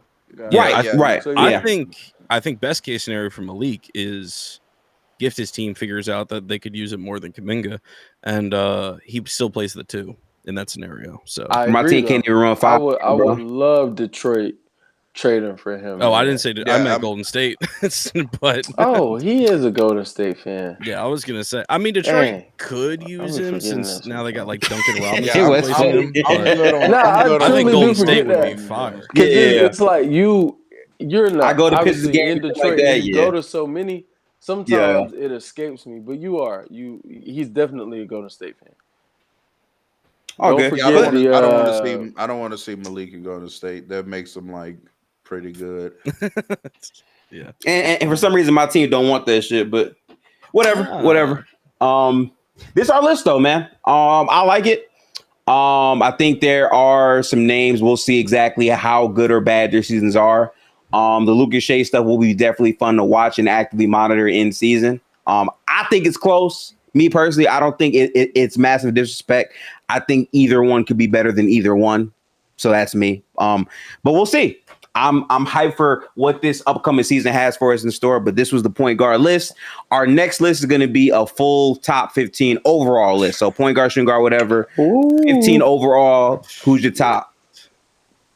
Now, listen. I'm not gonna hold you. Since that's overall, I think we should take anyone that's not playing next season out of it. If y'all think that's fair, I'm with you on that. Yeah. Because I think it's gonna be so hard to keep track of shit when you got guys hurt and rah woo woo. I'd agree. Also, I'm interested Word. to see. I don't want to, give away too many things, so I'll just ask this one: will we be doing a power ranking Yes. preseason? Cool. Yes. So Yes. Yes. I had a plan for have that. all 30 Talking about teams. team. Nice. Team. Yeah. Yeah. Yes. Yeah. Nice. I was thinking how we do it is like we do the top 15 next, and then our next list after that, we can do it either by divisions or go west and then east if y'all want to do that. I'm down for like however it goes. I mean, to stick with the 15 theme, we could do the conferences Cool. because Sure. Eastern 15 teams, Western 15. So I like that. Cool. Bet it up. Well, I will screenshot this, and as usual, I'll have this list available tomorrow for posting. Appreciate everyone that came to the stream. Ting said, hey, Gifted, find it anyway. He can sneak Steph in top 10. I'm be so honest with you, bro. Like, I didn't say it loud enough, but I dead ass feel this way. Steph is third on this list, and rightfully so, volume, all that shit. But I'm telling you, that second half of the year with Jimmy Butler, Steph was dropping 40s, 50s. I want to see what this year look like, man. That's all I'm gonna say. And what are you saying? Yeah, he's number 3, but like, what are you? Yeah. I saw like, what. Hey, listen. You didn't hey, see anything that's gonna put him over Shea. Yeah, no, Hey, listen. Luka. no. Listen. All I know is Steph played better versus the Rockets than a certain someone played versus Minnesota. I'm gonna leave it at that. You know what I'm saying? But hey, Who? Reincarnated. Reincarnated. I'm just saying. Once he was a top 2 defense, that's just But yeah. Peace out, y'all. Have a great night. I'm about to go play Peak on stream later if y'all want to watch on Twitch. But I catch y'all. Have a good one. Salute, y'all. Peace.